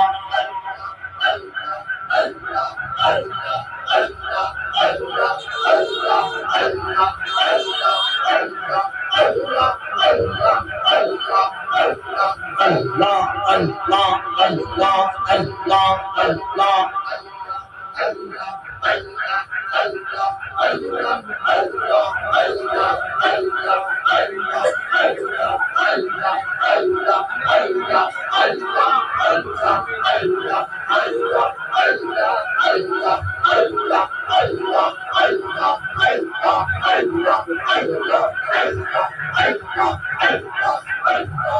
La ilaha illallah Muhammadur Rasulullah sallallahu alayhi wasallam 600 পাখা আছে জিবরাইলের ডান পাশে 300 পাখা বাম পাশে 300 পাখা পৃথিবীর সমস্ত পানি যদি জিবরাইলের মাথায় ছেড়ে দেন পানিগুলি পরে পরে পা পর্যন্ত আসবে কিন্তু পানি শেষ হবে জিবরাইলের কদম পর্যন্ত আসতে পারবে না এত বড় জিবরাইল 300 পাখা আছে আল্লাহর দুনিয়া থেকে আসমানে যাইতে জিবরাইলের 300 পাখা লাগে না একটা পাখা দিয়ে একটা বাড়ি দিয়ে আসমান চলে যায় একটা পাখা দিয়ে একটা বাড়ি দিলে জিবরাইল আসমানে যায় বাকি 599 পাখা কোনো কাজে লাগে না তো ওইভাবে রেখে দিতে হয় এই জিবরাইল আল্লাহকে বলেন আল্লাহ বেহেশত দেখবো আল্লাহ বলেন যাও জিবরাইল উঠতে লাগলেন 600 পাখা দিয়ে বাড়িতে লাগলেন 600 পাখা দিয়ে বাড়ি দেয় উঠতে উঠতে জিবরাইল ক্লান্ত হয়ে গেলেন একটা খুঁটি পাইলেন খুঁটির পাশে বসে বললেন বাবা আর কত দূর আছে আল্লাহ বলেন জিবরাইল কেবলমাত্র একটা খুঁটিতে গেছো আরো ৭২,০০০ খুঁটি এখনো বাকি আছে এক চিৎকার মেরে বলেন আল্লাহু আকবার এ নবীর উম্মত খুবই মনোযোগ দিয়ে শুনিয়া যান কথাগুলি অনেক বড় দামি আহা পৃথিবী থেকে একদিন আমরা সবাই কবরে চলে যাব একেবারে খালি হাতে চলে যাব শূন্য হাতে কিছুই নিতে পারবো না আমরা সবাই তো চলে যাওয়া লাগবে অতএব কি নিতে হবে আল্লাহ কোরআনে বলে দিলেন ইন্নাল্লাযীনা আমানু ওয়া আমিলুস সালিহাত দুইটা জিনিস নিয়ে আসো একটা ঈমান আর একটা আমল ঈমান আর আমল ঈমান আর আমল একবার আল্লাহ বলেন ওয়াল আসরি ইন্নাল ইনসানা লাফি খুসরিন ইল্লাল্লাযীনা আমানু ইল্লাল্লাযীনা আমানু ওয়া আমিলুস সালিহাত সময়ের কসম করে বলি যে সময় কারো জন্য বসে থাকে না বন্ধু যুবক যে সময় আজকে চলে যাবে আর কোনদিন এই সময় আপনি আর জীবনে খুঁজে পাবেন না এই সময় পার হয়ে যাবে এই সময়টা চলে যাবে time and tide wait for none সময় এবং স্রোত এটা কারো জন্য বসে থাকে না এটা চলে যেতেই থাকে একবার যদি চলে যায় আর কোনদিন এই সময় আপনি খুঁজে পাবেন না অতএব বন্ধু আল্লাহ পাক বলেন এই সময়ের কসম করে বলি সমস্ত মানুষগুলি ভুলের মধ্যে আছে ক্ষতির মধ্যে আছে ইল্লাল্লাযীনা আমানু যারা ঈমান এনেছে ওয়া আমিলুস সালিহাত এবং নেক আমল করেছে এই দুই শ্রেণী ব্যতীত সব মানুষগুলি মহা ভুলের মধ্যে আছে মহা ক্ষতির মধ্যে আছে যারা ঈমান আনছে এবং আমল করেছে এই দুই শ্রেণী ব্যতীত সব মানুষগুলি ভুলের মধ্যে আছে ক্ষতির মধ্যে আছে ভুলের মধ্যে আছে ক্ষতির মধ্যে আছে এ মুসলমান এত বড় আল্লাহ একটা জান্নাত আমার আপনার জন্য বানাইলেন কি জন্য বানাইলেন কেন বানাইলেন আদর করে পৃথিবীতে আল্লাহ পাঠাইলেন। আল্লাহর এত কি দায় ঠেকলো আপনার জন্য, আসমান থেকে বৃষ্টি পাঠাবে, জমিনে শস্য দিবে, গাছে ফল দিবে, হরেক রকমের মাছ আল্লাহ দিবে। এই যে চলন বিল, এই বিলের ভিতরে কোটি কোটি মন মাছ আল্লাহ প্রত্যেক বছরে বছরে দিচ্ছে। এক টন খাবারও তো বাংলাদেশ সরকার ছেড়ে দেয় না। বন্ধু খুব মনোযোগ দিয়েন, কোটি কোটি টন মাছ হয়, এক এক মাসের এক এক স্বাদ। এই স্বাদ এবং এই মাছ দিলেন কে? এই মাছ আমরা খাইলাম, খাওয়ার পরে কি করছি? আল্লাহ পাক একটা কথা বললেন, বান্দা তোমারে হরেক রকমের মাছ দিলাম, হরেক রকমের ফল দিলাম, হরেক রকমের রিজিক আমি আল্লাহ দিলাম, একটা কাজ তোমার, অশকুরুলি, আমার শুকর করো, ওয়ালা তাকফুরুন, আমার নাশুকরিয়া করিও না। লাইন শাকারতুম, তুমি আমার শুকর করো, ওয়ালা ইন কাফারতুম, কুফর করিও না। বান্দা আমার শুকর করো, কুফর করিও না, শুকর করো, কুফর করিও না। কিন্তু আমরা কয়জন শুকর আদায় করি বলেন তো? আল্লাহর একজন ওলি কাবা শরীফে প্রত্যেক বছর হজে যান, আর উনি দেখলেন কাবার পাশে একজন যুবক হাত কাটা, একটা যুবকের পা কাটা, চোখ উঠানো, ওই কাবা শরীফের পাশে মাকাম ইব্রাহিমে বসে বসে কাঁদে, বসে বসে কাঁদে, আল্লাহ আমারে মাফ করে দাও, আল্লাহ আমারে মাফ করে দাও। কিছু সময় পরে আল্লাহ আল্লাহ আল্লাহ আল্লাহ আল্লাহ আল্লাহ জিকির করে, আবার আল্লাহ আমারে মাফ করে দাও, আল্লাহ আমার ভুল হয়ে গেছে মাফ করে দাও, আল্লাহ আমার ভুল হয়ে গেছে মাফ করে দাও। প্রত্যেক বছর আল্লাহ নবী হজে যায়, যত সময় মক্কাতে উনি কাটায় তত সময় দেখে মাকাম ইব্রাহিমে বসে বসে আল্লাহ আল্লাহ করে আর খালি মাফ চায়, মাফ চায়। শেষ বেলা একদিন জিজ্ঞেস করলেন, হে আল্লাহর বান্দা, তুমি এখানে বসে বসে কান্দো, আমি দেখি তোমার পা কাটা, চোখ নাই, কারণ কি? তুমি ক্ষমা চাও। প্রত্যেক বছরই মাকাম ইব্রাহিমে তোমাকে দেখি, কারণ কি বলবানি? লোকটা চোখের পানি ছেড়ে দিয়ে বলে, হুজুর কে আপনি? বলে আমি শিবলি নুমানি। বলে হুজুর কারণ কি? কি জন্য আপনি জিজ্ঞেস করেন? বলে বন্ধুরে, তোমাকে যতবার আমি কাবায় আসছি ততবারই তোমাকে এখানে দেখি, কারণ কি? তোমার পা নাই, চোখ তোমার নাই, তুমি অন্ধ, তুমি কাঁদো। আল্লাহর বান্দা বলবা কি? তোমার জীবনের কি ঘটনা ঘটেছিল? তখন আল্লাহর বান্দা কেঁদে দিয়ে বলে, হুজুর আমার জীবনের একটা ভুল আমাকে এখানে নিয়ে আসছে, কিন্তু জানি না রাব্বে কারীম আমার জীবনের গুনাহ মাফ করছেনি। বলে বলো তোমার জীবনের ভুল কি? ওই লোকটি কেঁদে বলে, হুজুর আমার আব্বা জান ছিল কাঠুরিয়া, আমার আব্বা মারা গেলেন, তখন আমি মায়ের কোলের মধ্যে দোলনায়, আমার মা ইচ্ছা করলে আরেকটা বিবাহ করতে পারতেন, কিন্তু আমি সন্তানের দিকে তাকায় মা দ্বিতীয় শাদী করেন নাই, দ্বিতীয় স্বামী গ্রহণ করেন নাই। আমার মা আমাকে নিয়ে জীবন সংসার চালাইতে লাগলেন। আমি বড় হলাম, বাবার কাজ কাঠুরিয়ার কাজ আমি ধরে ফেললাম, কাঠ কেটে বিক্রি করে কোন রকম সংসার মাকে নিয়ে চালাইতে লাগলাম। একদিন মা আমাকে ডেকে বললেন, বাসারে তুমি তো বড় হয়ে গেছো, তোমাকে বিয়ে দেওয়ার দরকার। এই জন্য আম্মা জান আমাকে পাত্রী দেখে বিবাহ দিলেন। হুজুর বিয়ে হয়ে যাওয়ার কিছুদিন পরে সংসারে ঝামেলা লেগে গেল। আমার বিবি আমার মাকে সহ্য করতে পারে না, মাঝে মধ্যে ঝগড়া হয়, ঝগড়ার একটা পর্যায়ে আমি সমাধান করার চেষ্টা করি।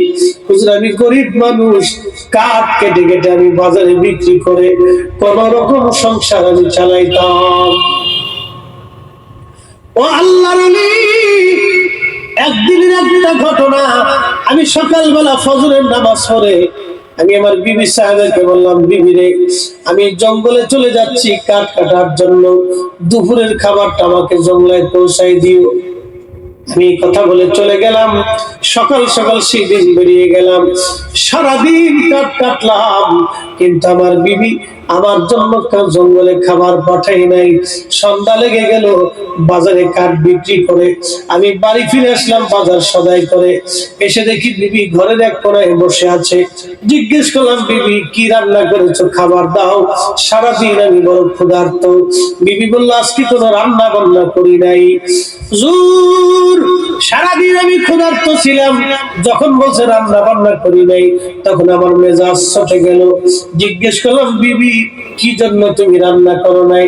বলে, তোমার মা প্রত্যেকদিন আমার সঙ্গে ঝগড়া করে, আজও ঝগড়া হয়েছে। যদি তোমার মা সংসারে থাকে আমি থাকবো না, আমি থাকলে তোমার মা সংসারে থাকবে না। ওই লোকটি কাদের বলে, হুজুর শয়তান আমাকে পেয়ে বসলো, আমার জীবন ধ্বংস করে দিল শয়তান, এমন ভাবে আমাকে পেয়ে বসলো আমি বুঝতে পারি নাই। শয়তানের প্ররোচনার মধ্যে পড়ে গেলাম। বললাম, বিবি রে বলো মা কোন জায়গা আছে? আমি আমার বিবি বললেন, ঘরের ওই পাশে কাঠের মধ্যে আগুন দিয়ে মা আগুন তাপাইতেছিল, আগুনের পাশে বসেছিল রাত্রিবেলা শীতের মধ্যে। আমি দ্রুত গতিতে খুব উত্তপ্ত মেজাজ নিয়ে মায়ের দিকে গেলাম। মা আগুনের পাশে বসেছিল, আমি পিছন দিক দিয়ে মায়ের পিঠের মধ্যে লাথি কষে মারলাম। একটা লাথি মারার সঙ্গে সঙ্গে মা আগুনের মধ্যে ছিটকে আগুনের মধ্যে পড়ে গেল। হুজুর, মা যখন আগুনের মধ্যে পড়ে যায়, আল্লাহর ওলি রে, আমি তখন আমার হুঁশ ফিরে আসলো। আমি করলাম কি বড় সর্বনাশ আমি করে ফেললাম। আল্লাহর ওলি মাকে টান দিয়ে আমি বের করে নিয়ে আসলাম। আনার পরে দেখি মা দুনিয়াতে নাই, দুনিয়া ছেড়ে মা বিদায় হয়ে চলে গেছে।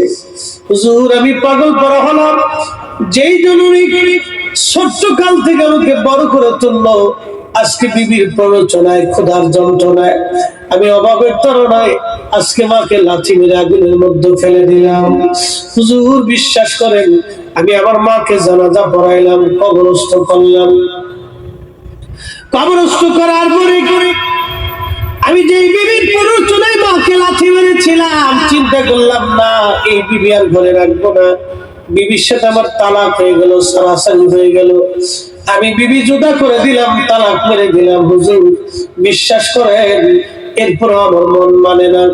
চিন্তা করলাম না, তওবা আমার হয় নাই, এরপরও কি মালিক আমাকে মাফ করবেন? বাড়ি চলে আসলাম।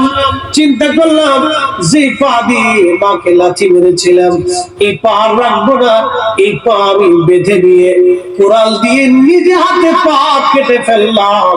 হুজুর, এরপরও আমি চিন্তা করলাম, যদি আল্লাহ মাফ না করে, যেই চোখ দিয়ে আমি আমার মাকে দেখে লাথি মেরেছিলাম, হুজুর আমি নিজে ইচ্ছায় চোখ দুটি নষ্ট করে ফেললাম, যদি আল্লাহ মাফ করে। তারপর আমার মনে শান্তি হয় নাই। আমি মাকাম ইব্রাহিমে বসে বসে কাঁদি, যদি আল্লাহ ক্ষমা করে। কিন্তু এখনো শান্তি পাইনি, মাফ হয়েছে কি? এখন আমি খবর পাইনি মাফ হয়েছে কি? আপনি তো আল্লাহর ওলি, একটু মুরাকাবা করে দেখেন আল্লাহ আমারে মাফ করছেনি। আল্লাহর ওলি হাকিমে কাবায় সেজদায় পড়ে যায়, বলেন, ইয়া রব, তোমার বান্দার জীবনের অনেক বড় ভুল, কিন্তু তওবা করতে করতে মাকাম ইব্রাহিম পর্যন্ত আসছে। এখানে বসে বসে কাঁদে, ইয়া রব, তুমি বলো তোমার বান্দার জীবনের গুনাহ মাফ হয়েছে? আল্লাহ ইলহাম করে বললেন, বন্ধু, আমার বান্দাকে জানায় দাও, কোটি বছর যদি মাকাম ইব্রাহিমে কাঁদে, আমি মালিক তারে মাফ করব না, তার মা তাকে ক্ষমা না করা পর্যন্ত। ওই লোকটি কাঁদে আর বলে, হুজুর আমার উপায় কি? তাহলে আমি এত বছর ধরে মাকাম ইব্রাহিমে আছি, বছরের পর বছর ধরে প্রত্যেক বছর আমি হজ করি, এই মাকামে ইব্রাহিমের শুনছি দোয়া কবুল হয়, সে আশায় বসে আছি। আল্লাহর ওলি বলেন, আমার জীবনের গুনাহ মাফ হইবেনি? বলে, চলো দেখি তোমার মায়ের কবরের পাশে চলো। মাকামে ইব্রাহিমে বসে বসে কোনো কাজ হবে না। প্রশ্ন রাখবেন, হুজুর মার কবরের পাশে গেলে কি হবে, বাবার কবরের পাশে গেলে কি হবে? যে যুবকরা, যে বন্ধুরা, বৃদ্ধ বাবাজিরা, আমরা আজকে কবর জিয়ারত গুলি ভুলে গেছি, মা বাবার কবরের পাশে যাই না। আপনি জানেন বাবা মার কবরের পাশে গেলে কি হয়? যখন আপনি যা থেকে সালাম দিবেন, তখন বাবা কবর থেকে সালামের জবাব দিয়ে বলে, দেখছো আমার খোকা বুড়া হয়ে গেছে, কিন্তু আমি বাবার কবরের পাশে দাঁড়ায় গেছি। মা ডাকবে, দেখছো আমার ছেলেটার দাড়ি পেকে গেছে, তারপর আমার ছেলে আমার কবরের পাশে দাঁড়ায় গেছে। ওই সন্তানের জন্য বাবা মা তখন খুশি হতে থাকে।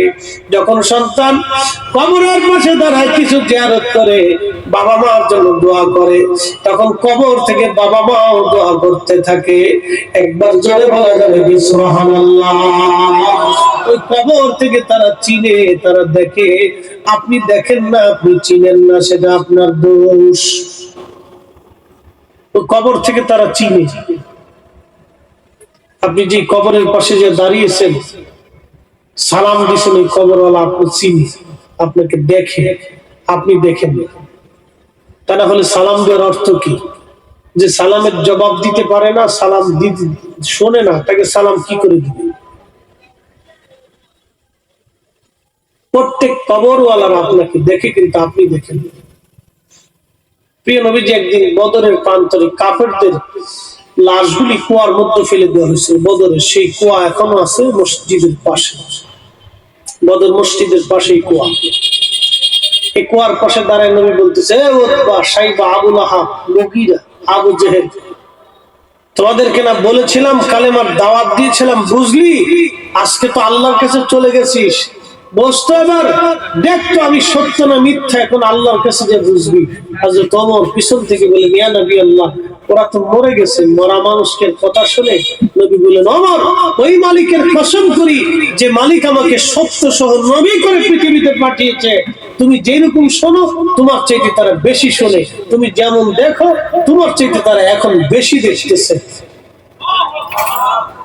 কাফেররা মরার পরে দেখে, তো মুসলমান কি করবে বলেন তো? এই জন্য কবরের পাশে যাবে। এই যারা পিতামাতা কবরে চলে গেছে, মায়ের কবরের পাশে যে দাঁড়াবেন, হাত তুলে কেঁদে দিবেন।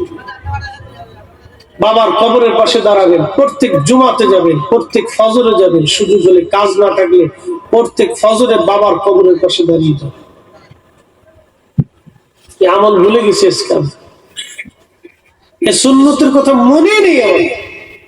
আল্লাহ রাসূল বলেন, শেষ জামানাতে আমার একটা সুন্নতকে যদি তোমরা আঁকড়ে ধরো, শিক্ষককে পালন করো, 100 শহীদের সওয়াব তোমাদের আমল হবে।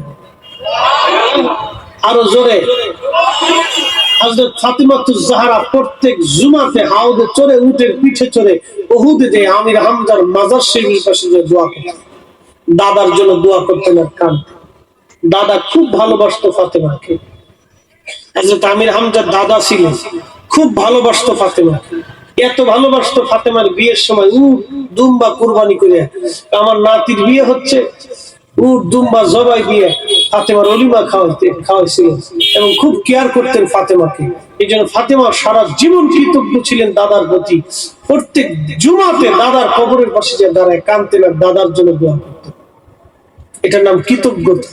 আমরা অকৃতজ্ঞ হয়ে গেছি, ভাবতেছি মসজিদে নামাজ পড়ে সেজদা দিয়ে বেহেশতে চলে যাবো নাকি। হ্যাঁ, আমরা দিন যত যাচ্ছে তত অকৃতজ্ঞ হচ্ছি, দিন যত যাচ্ছে তত নফল ইবাদত থেকে আমরা সরে যাচ্ছি। কথা বলেন ঠিক কিনা? আমরা তো নফল ভুলেই যাচ্ছি, অথচ নফলের দাম কত জানেন? এই নফলের দাম কত? নবীজি বলছেন, উম্মত বান্দা যখন ফরজ ইবাদত করার পরে নফল করে, তখন আল্লাহ রাব্বুল আলামিন নফল ইবাদতের কারণে বান্দার দুইটা চোখ আল্লাহর চোখ হয়ে যায়। আসতে বললেন কেন? আরো জোরে বলেন তো। কার চোখ?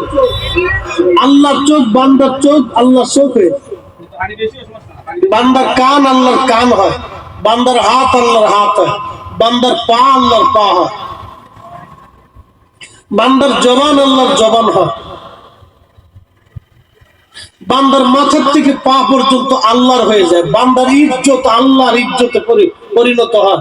বান্দার ইজ্জতের জিম্মাদারি আল্লাহ নেয়, বান্দার রিজিকের জিম্মাদারি আল্লাহ নেয়, বান্দার চোখ জবান যা আছে সব আল্লাহর হয়ে যায়। এই জন্য ইমাম শাফি রহমাতুল্লাহ আলাইহি ইরাকের বাগদাদ থেকে ইমাম শাফির কাছে চিঠি গেল। খলিফা হারুন রশিদ লিখলেন, হুজুর আপনি তাড়াতাড়ি ইরাকের বাগদাদে আসেন, রোম রাজ্য থেকে একদল লোক আসছে, অনেক বড় পণ্ডিত জ্ঞানী গুণী সায়েন্টিস্ট আর দার্শনিক রোমান সম্রাট পাঠিয়ে দিয়েছে আমার দেশে বহস করার জন্য। বহস হবে মুসলিম এবং খ্রিস্টানদের মধ্যে। এই বহসের প্রধান মুবাহিস আপনি তাড়াতাড়ি করে ইরাকের বাগদাদে চলে আসেন। ইমাম শাফি ফিলিস্তিনে থাকতেন, উনি ফিলিস্তিন থেকে চিঠি লিখছে, আমি ইরাকের বাগদাদে যাব, বহস করব, কিন্তু শর্ত হলো সময় হবে বাদ জোহর, জোহরের নামাজের পরে, আর স্থান হবে দজলা নদীর পারে। আল্লাহু আকবার বলা যাবে? ইমাম শাফি লিখতেছেন দজলা নদীর পারে বহস হবে, সময় হবে জোহরের নামাজের পর। খেলাটা দেখেন, ইমাম শাফি আসছে, বহসের সময় তারিখ হয়ে গেল, বিরাট বড় বহস, লক্ষ লক্ষ মানুষ আসছে, খ্রিস্টান এবং মুসলমানদের মধ্যে বহস হবে দেখার জন্য।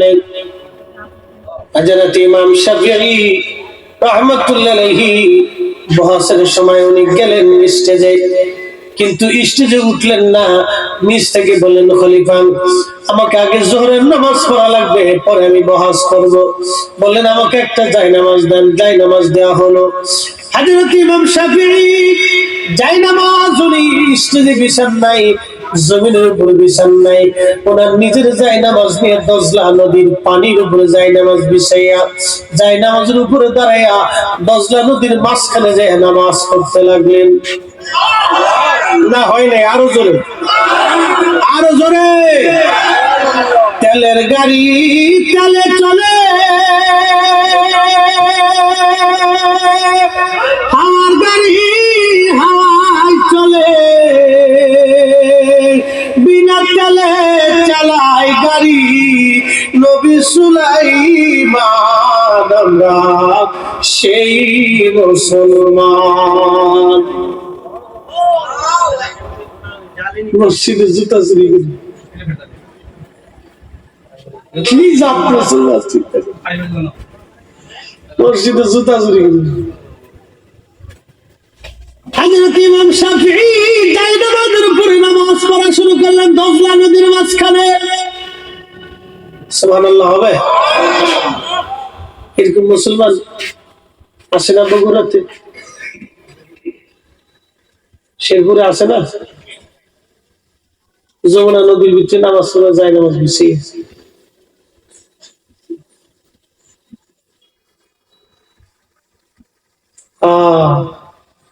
কোটিতে খুঁজে দেখেন, কোটির ভিতরে একটা খুঁজে,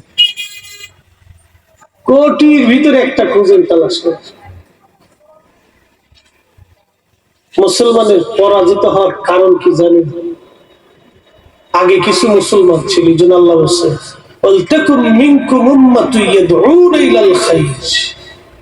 আমার উম্মতের ভিতরে কিছু বান্দা হবে যারা মানুষকে আল্লাহর দিকে ডাকে। আমিও ডাকি, আমার ওয়াজ আর খাজা মাইনুদ্দিন চিশতের ওয়াজ এক ওয়াজ। এই যে ওয়াজ করতেছি কাদের সামনে? আমি মুসলমানের সামনে ওয়াজ করতেছি। আর খাজা মাইনুদ্দিন চিশ যখন ওয়াজ করেছে তখন এদেশে কালেমার আওয়াজ দিলেই গা ছমছম করে উঠছে। এখনো পৃথিবীর বহু জায়গা মুসলমান মসজিদে বানাইতে পারে না। আধুনিক জমানাতে মুসলমান মসজিদ বানাইতে পারে না, মসজিদ বানাইতে পারে না, প্রকাশ্যে আজান দিতে পারে না। পৃথিবীর বহু জায়গা আছে, পৃথিবীর বহু জায়গা আছে মুসলমান আজানই দিতে পারে না। সেই কঠিন দুর্ভিক্ষ কট্টর সনাতন ধর্মের মানুষের ভিতরে যিনি কালেমার দাওয়াত পৌঁছে দিয়েছেন তিনি খাজা আজমির সানজারি। কথা বলেন ঠিক না বেঠিক? তিনি শাহজালাল ইয়ামানি মুজাররদি। আমরা তাদের অবদানকে ভুলে গেছি আজকে, নিজেদেরকে বিরাট বুজুর্গ ভাইবে একবারে বিরাট দাইল আল্লাহ বানাইছে। বিরাট বড় দাইল আল্লাহ, একদম বিরাট কিছুই ওনাদের সমালোচনা করে। আল্লাহ বলেন, হে আমার বান্দা শুনে রাখো, আমার বান্দাদের ভিতরে এমন কিছু বান্দা হবে যারা মানুষকে আল্লাহর দিকে ডাকবে। আজকে আমি হাজার হাজার মানুষের সামনে ওয়াজ করি, আপনাদের সামনে বয়ান করলাম, কিন্তু আমি প্রত্যেকটা মুসলমানের সামনে কালেমার কথা বলছি। একদিন খাজা আজমিরি যখন কালেমার কথা বললেন, তখন মুসলমানের ভিতরে বলেন নাই। সামনে ডানে বামে পিছনে যারা ছিল সব অবিশ্বাসী, অবিশ্বাসীদের মধ্যে কালেমার দাওয়াত তিনি পৌঁছাইলেন। একটা না রে, দুইটা না, এমন দাইল আল্লাহ তারা ছিলেন। 1 কোটি মানুষ কালেমা পড়ে সেদিন মুসলমান হয়ে গেল। একবার আওয়াজ তুলে জোরে বলা যাবে আল্লাহু আকবার। তেলের গাড়ি তেলে চলে, হাওয়ার গাড়ি হাওয়ায় চলে, বিনা তেলে চালাই গাড়ি নবী সুলাইমান। আমরা সেই মুসলমান। এই বগুড়াতে যারা কালেমার দাওয়াত নিয়ে এসেছিলেন, তাদের অবস্থা কি বলেন তো?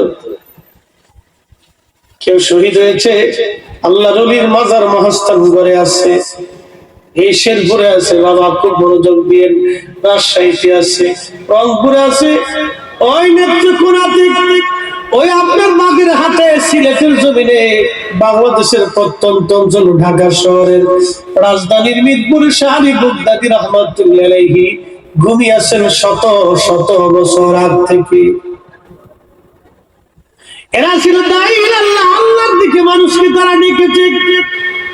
তাদের জবানের ওয়াজের পর এত পরিমাণে মজবুত ছিল, বলতে দেরি হতো, কালেমা গ্রহণ করতে মানুষ দেরি করতো না।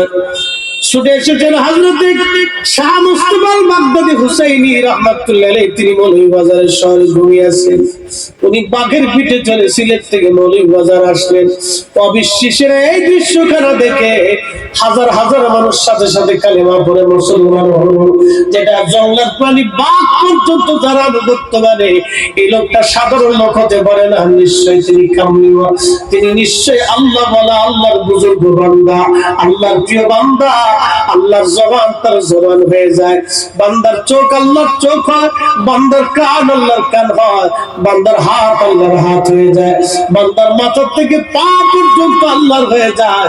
এই জন্য আল্লাহর ওলিদের সঙ্গে যারা হয়, তাদের দুনিয়াও চিন্তা নাই, আখিরাতেও চিন্তা নাই। কথা বলেন ঠিক কিনা?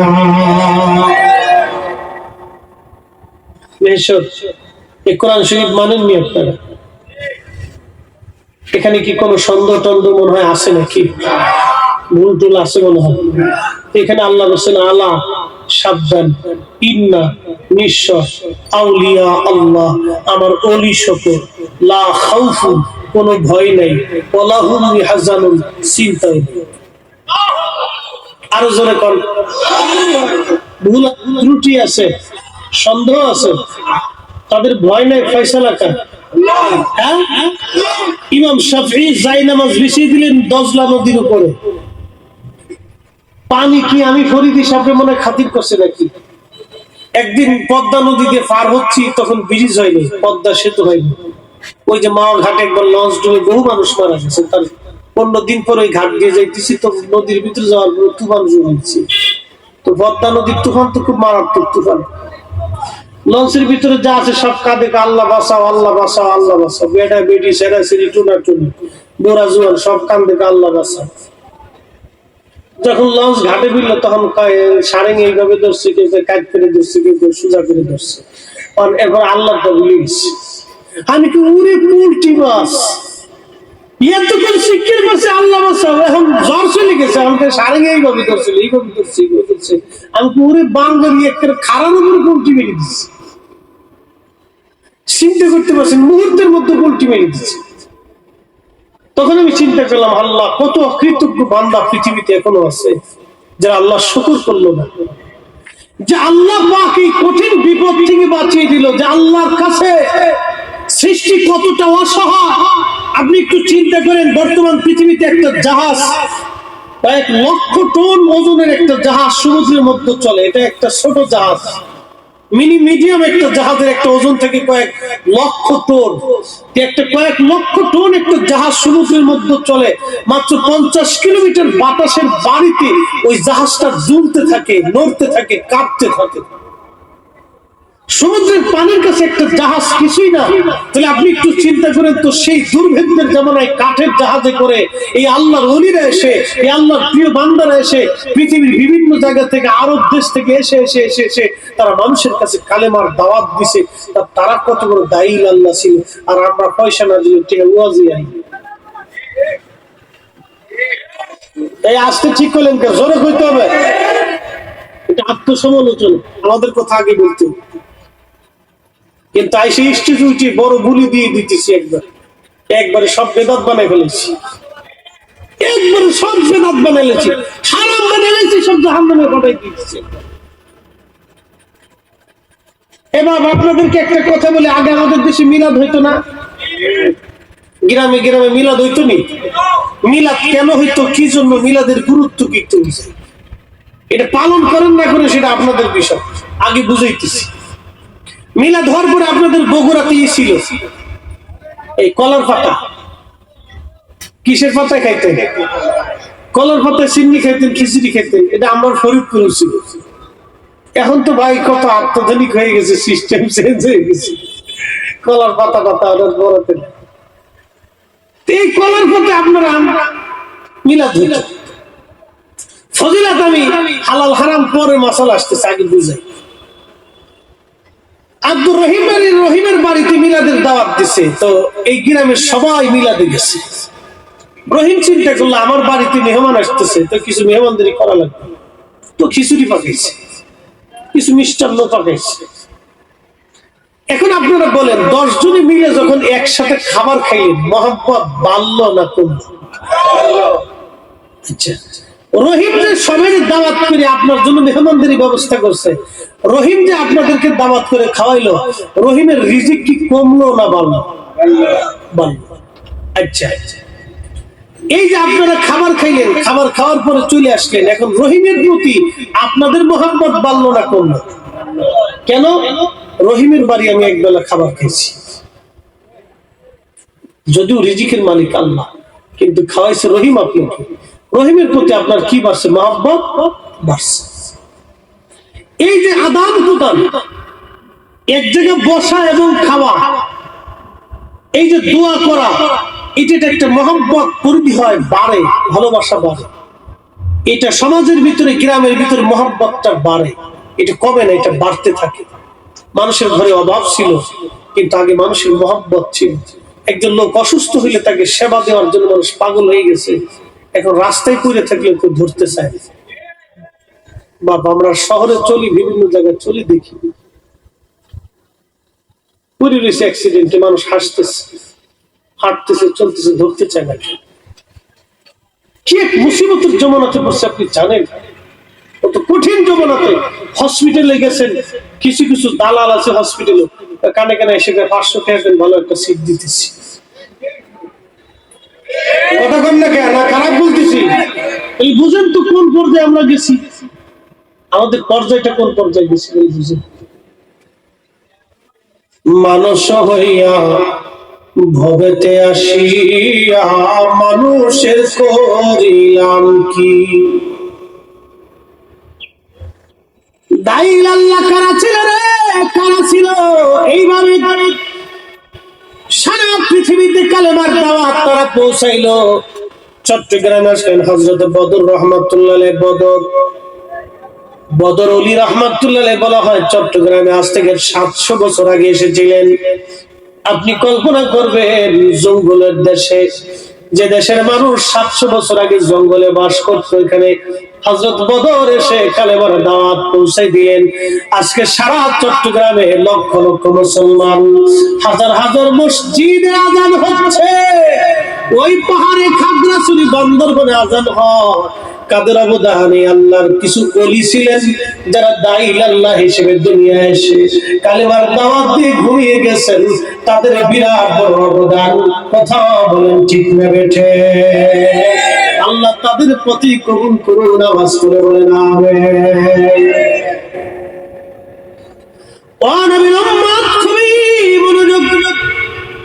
হযরতে ইমাম শাফিঈ যাই নামাজ বিছিয়ে নামাজ পড়তে লাগলেন। তিনি দজলা নদীর পানির উপরে, একটু কল্পনা করতে পারবেন, আমি ফরিদি সাহেব এই যে 14 বছর ধরে ওয়াজ করি, 20টা বছর মাদ্রাসায় পড়াশোনা করেছি, 22 বছর লেগেছে মাদ্রাসায় পড়ে মুফতি হওয়া পর্যন্ত। 22টা বছর পার হয়ে গেল আমার জীবনের, 14 বছর ধরে ওয়াজ মসজিদ আমি চালিয়ে যাচ্ছি। চিন্তা করেন জীবনের প্রায় 40 বছর পার হয়ে যাচ্ছে। 40টা বছর পার হলো, 22টা বছর আমি পরিশ্রম করেছি একটা সার্টিফিকেটের জন্য। এই সার্টিফিকেটের নাম হলো মুফতি বা আমি কামিল পাশের একটা সার্টিফিকেট। এই একটা সার্টিফিকেটের জন্য আমার 22 বছর পরিশ্রম করা লাগলো। কিন্তু মাঝে মধ্যে নিজেকে ধিক্কার দিয়ে বলি, ফরিদি 22 বছরে একটা সার্টিফিকেট পাইলা, কিন্তু 22 বছর যদি আল্লাহ পাওয়ার জন্য তুমি চেষ্টা করতা, তাহলে অন্তত হলো আল্লাহ পাওয়ার একটা রাস্তা হয়ে যাইতো। কথা বলেন ঠিক কিনা? এই 22 বছর ধরে তুমি আল্লাহ পাওয়ার চিন্তা করলাম না, খালি সার্টিফিকেটের পিছনে দৌড়াইলাম।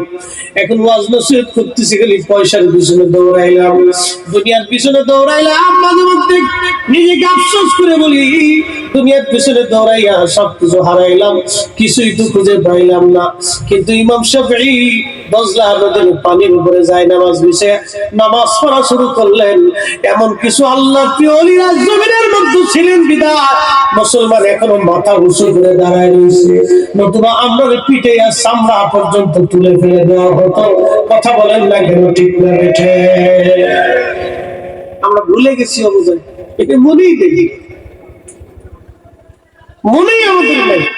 ইমাম শাফিঈ পানির মধ্যে নামাজ পড়তেছে, লক্ষ লক্ষ মানুষ এই দৃশ্য দেখে হতবাক। আইয়া করেটা কি? পানির উপরে নামাজ পড়তেছে।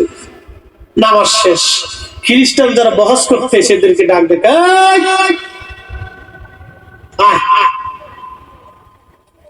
কে বহস করবি? আয় তাড়াতাড়ি আয়।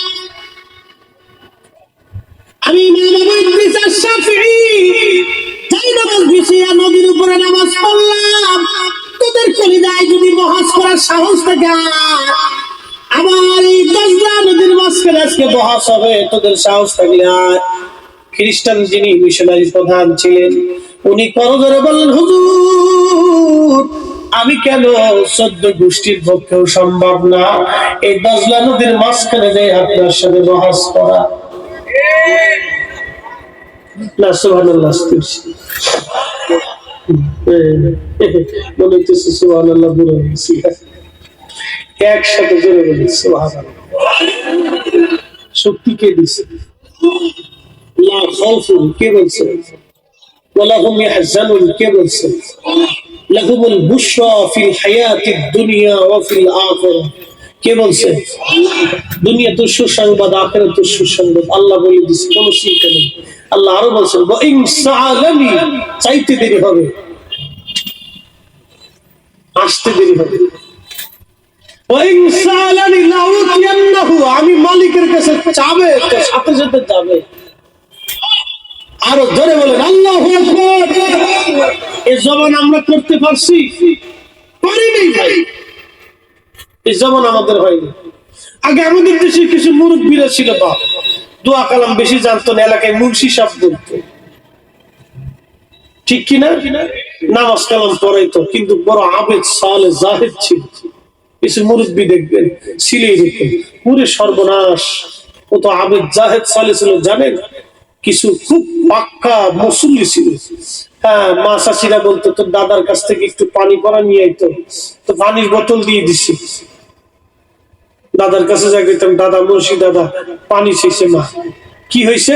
বলে পেট ব্যথা। আচ্ছা, নোট কাটারে খুলে কি যেন পড়ছে, আর পানির মধ্যে ফু আসছে। যা তোর মাকে খাইতে বলিস। মা পানি খাইছে, পেট ব্যথা ভালো হয়ে গেছে। বর্তমানে একটু পেট ব্যথা হলে মহিলাকে নিয়ে যাওয়া লাগে ঢাকা, বগুড়াতে শেরপুর। বগুড়া শেরপুরে নিয়ে যাওয়ার পরে ডাক্তার বলে একটু চেক আপ করে নিয়ে আসেন, রক্ত টেস্ট করা লাগবে, প্রস্রাব টেস্ট করা লাগবে, তারপরে ফ্যাটের ভিতরে আলট্রাসাউন্ড করা লাগবে, এরপরে আর কি কি আছে ইসিজি মিসিজি এগুলো দিয়ে মোটামুটি 2-3 হাজার 4-5 হাজার খালি ইসিটিসি পিসিটিসি দিয়েছি। কি কথা বল না কেটে বাজেট ভিজিট তো আরো আছে।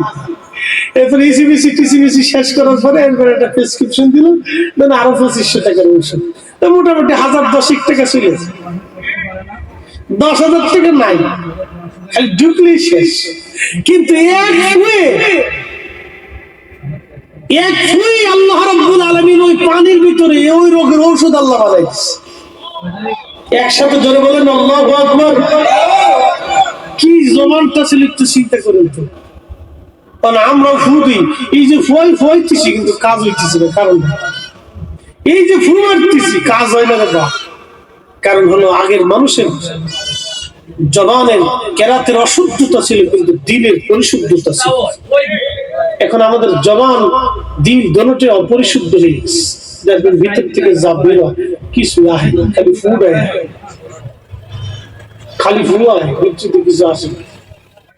আল্লাহকে যত ফুয়াস কাম হবে না, কারণ কি জানেন?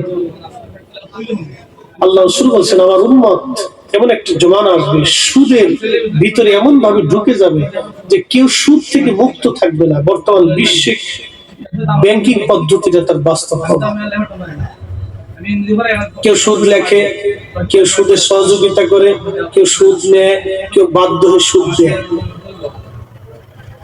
সারা পৃথিবীতে একই অবস্থা। এমনকি যারা বলতেছে আমরা ইসলামিক রাষ্ট্র কায়েম করছি, কোরআনের বিধান চালু করছি, সৌদি আরবে এখান থেকে বাদ, তাকে ব্যাংকিং নীতি পদ্ধতি অবলম্বন করে বিশ্ব ব্যাংকের সাথে অ্যাডজাস্ট হয়ে তাকে কাজ করতে কিচ্ছু করার নেই। উম্মত সুদের সাথে যুক্ত। ইমাম, মুসল্লি, খতিব, ওয়াজ, বক্তা, আলেম, উলামা, পীর, মাশাইখ, কৃষক, জেলে বন্ধু যা আছে সব এটার ভিতরে যুক্ত হয়ে গেছে। আল্লাহ রাসূল বলেছিলেন যা হয়ে গেছে তা। 72টা আলামত বলেছে, তার ভিতরে একটা আলামতের কথা বললাম, নবী যা বলেছে তাই হবে, যা বলেছে তাই হয়েছে। কথা বলেন ঠিক না হয়েছে? পৃথিবী বুড়া কাল শেষ হয়ে যাবে, এটা বুড়া কাল চলতেছে। ও নবীর উম্মত, হযরত ইমাম শাফিঈ রাহিমাহুল্লাহ ওনার কথা বলতেছিলাম। খ্রিস্টান মিশনারি বলল হুজুর আর বোঝার বাকি নাই, আর বোঝার বাকি নাই, আপনি তাড়াতাড়ি চলে আসেন, চলে আসেন গো। আমরা আর আপনার সাথে বহস মোনাজারার জন্য আসি নাই। বুঝ হয়ে গেছে যে কালেমা, যে কোরআন, যে ঈমান আপনাকে চাই নামাজ বিষয়ে নদীর উপরে পানির উপরে নামাজ পড়াইলো, আর বুঝার বাকি নাই গো হুজুর, তাড়াতাড়ি আসেন, ওই কালেমা পড়ে আমাদের মুসলমান বানাইয়া দেন। এরা সবাই কালেমা পড়ে সেই দিন মুসলমান হয়ে গেল। একবার আওয়াজ তুলে বলা যাবে কি মারহাবা? এই জন্য আপনাদেরকে বলি দুনিয়ার ভিতর থেকে দুইটা জিনিস নিয়ে যাওয়া লাগবে। ইল্লাল্লাযীনা আমানু ওয়া আমিলুস সালিহাত। একটা হলো নেকামল, আর একটা হলো ঈমান। একটা ঈমান আর একটা আমল। ঈমান আমল, ঈমান আমল, ঈমান আমল, ঈমান আমল, ঈমান আমল। জিন্দেগি তোর যাইরে ফাঁকি দিয়া সুনার জিন্দগি তো যায় ফাঁকি দিয়া। ও আদামরি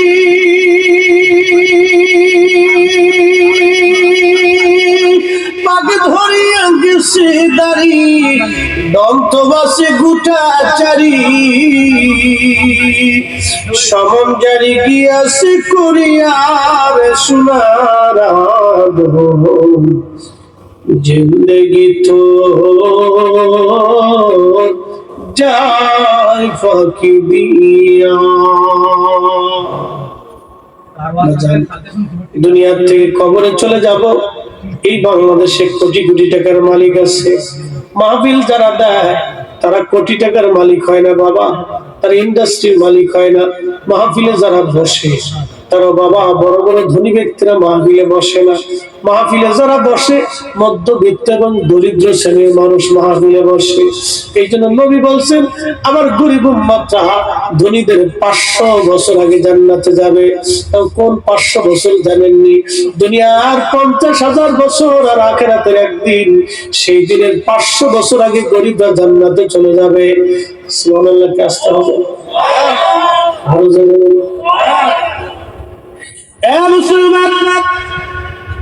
খুবই মনোযোগ দিয়ে শুনেন, এই পৃথিবী থেকে আমরা কবরে চলে যাব। এই বাংলাদেশের কোটি কোটি টাকার মালিক আছে, গ্রুপ ইন্ডাস্ট্রির মালিক আছে, কবরে চলে গেছে। সন্তান কবরের পাশে দাঁড়ায় না। বনানী গুলশান এবং আপনার কি বলে আজিমপুর গুরুস্থান, বড় বড় গুরুস্থান, সন্তান বাবা মার জন্য দোয়া করার সময় পর্যন্ত পায় না। কিন্তু দুনিয়াতে যদি একটা নেককার সন্তান রেখে যান, নামাজের পরে সন্তান দোয়া করবে। এখন তো আবার একদল আছে নামাজের পরে দোয়া টোয়া মানে না, তো ডাইরেক্ট আল্লাহরে পাইতে চায়, আল্লাহরে খুশি করতে চায়। কিন্তু না না না, আল্লাহর দরবারে হাত বাড়াইতে হবে, অনুনয় বিনয় করে আল্লাহর কাছে দরখাস্ত করা লাগবে, আল্লাহর কাছে কাঁদতে হবে, কাঁদলেই আল্লাহ খুশি হয়ে যাবে। আমরা সেজদা আল্লাহর দরবারে পছন্দ নাও হতে পারে, কিন্তু চোখের পানি খোদার দরবারে পছন্দ হয়।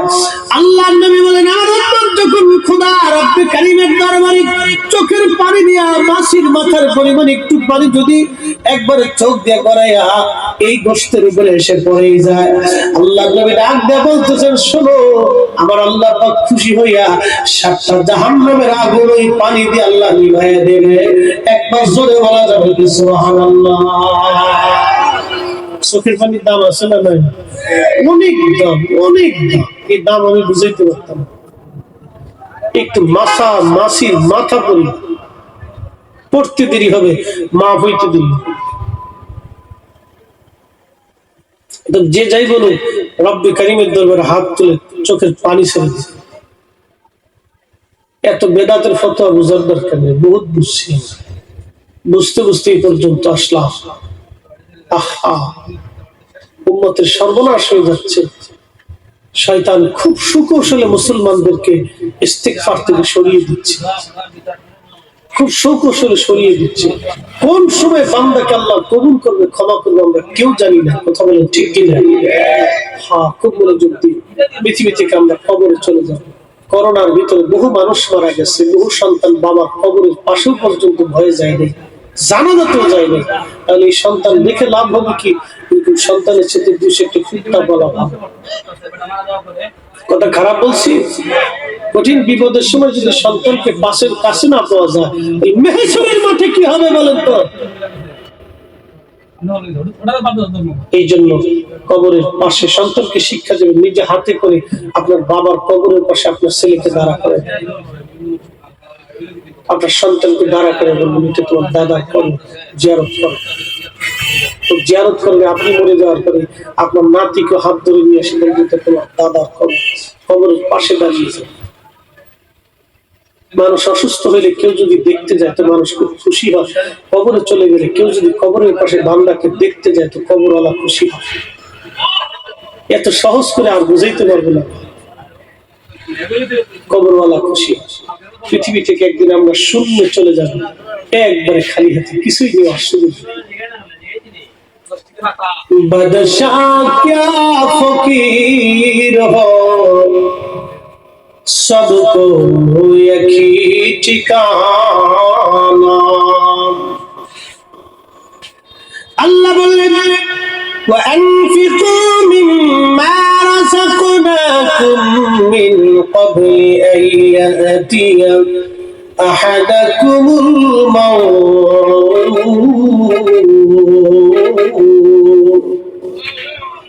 এ বান্দা, তুমি যে সম্পদ অর্জন করেছো, তোমাকে যে রিজিক আমি আল্লাহ দিলাম, আসমান থেকে জমিন থেকে যে সম্পদ দিয়েছি, টাকা দিয়েছি, পয়সা দিয়েছি, তোমাকে যে সম্পদ দিলাম, এই সম্পদ গুলি তুমি আমি মালিকের পথে, আমি আল্লাহর রাস্তায় তুমি খরচ করো।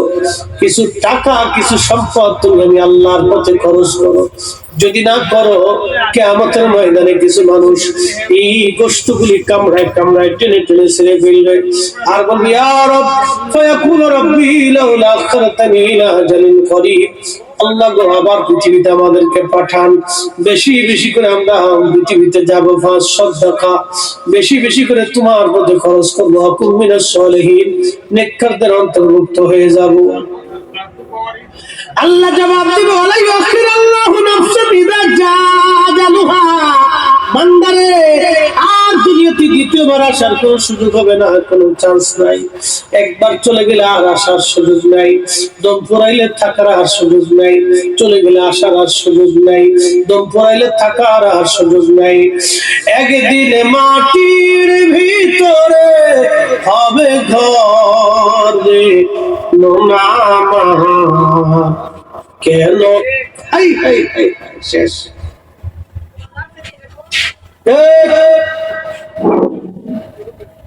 মেজাজ খুব মাঝে মধ্যে ছড়া হয়ে যায় নাকি? রাখতে হবে ঠান্ডা, সব জায়গায় মেজাজ ছড়া হলে হবে না। মা এমন একটা জিনিস রব্বি কারীম জানিয়ে দিলেন, কিয়ামত পর্যন্ত যদি হায়াত হয়, মাকাম ইব্রাহিমের বসে যদি কাঁদে, আমি আল্লাহ তাকে মাফ করবো না, আর মা তাকে ক্ষমা না করে।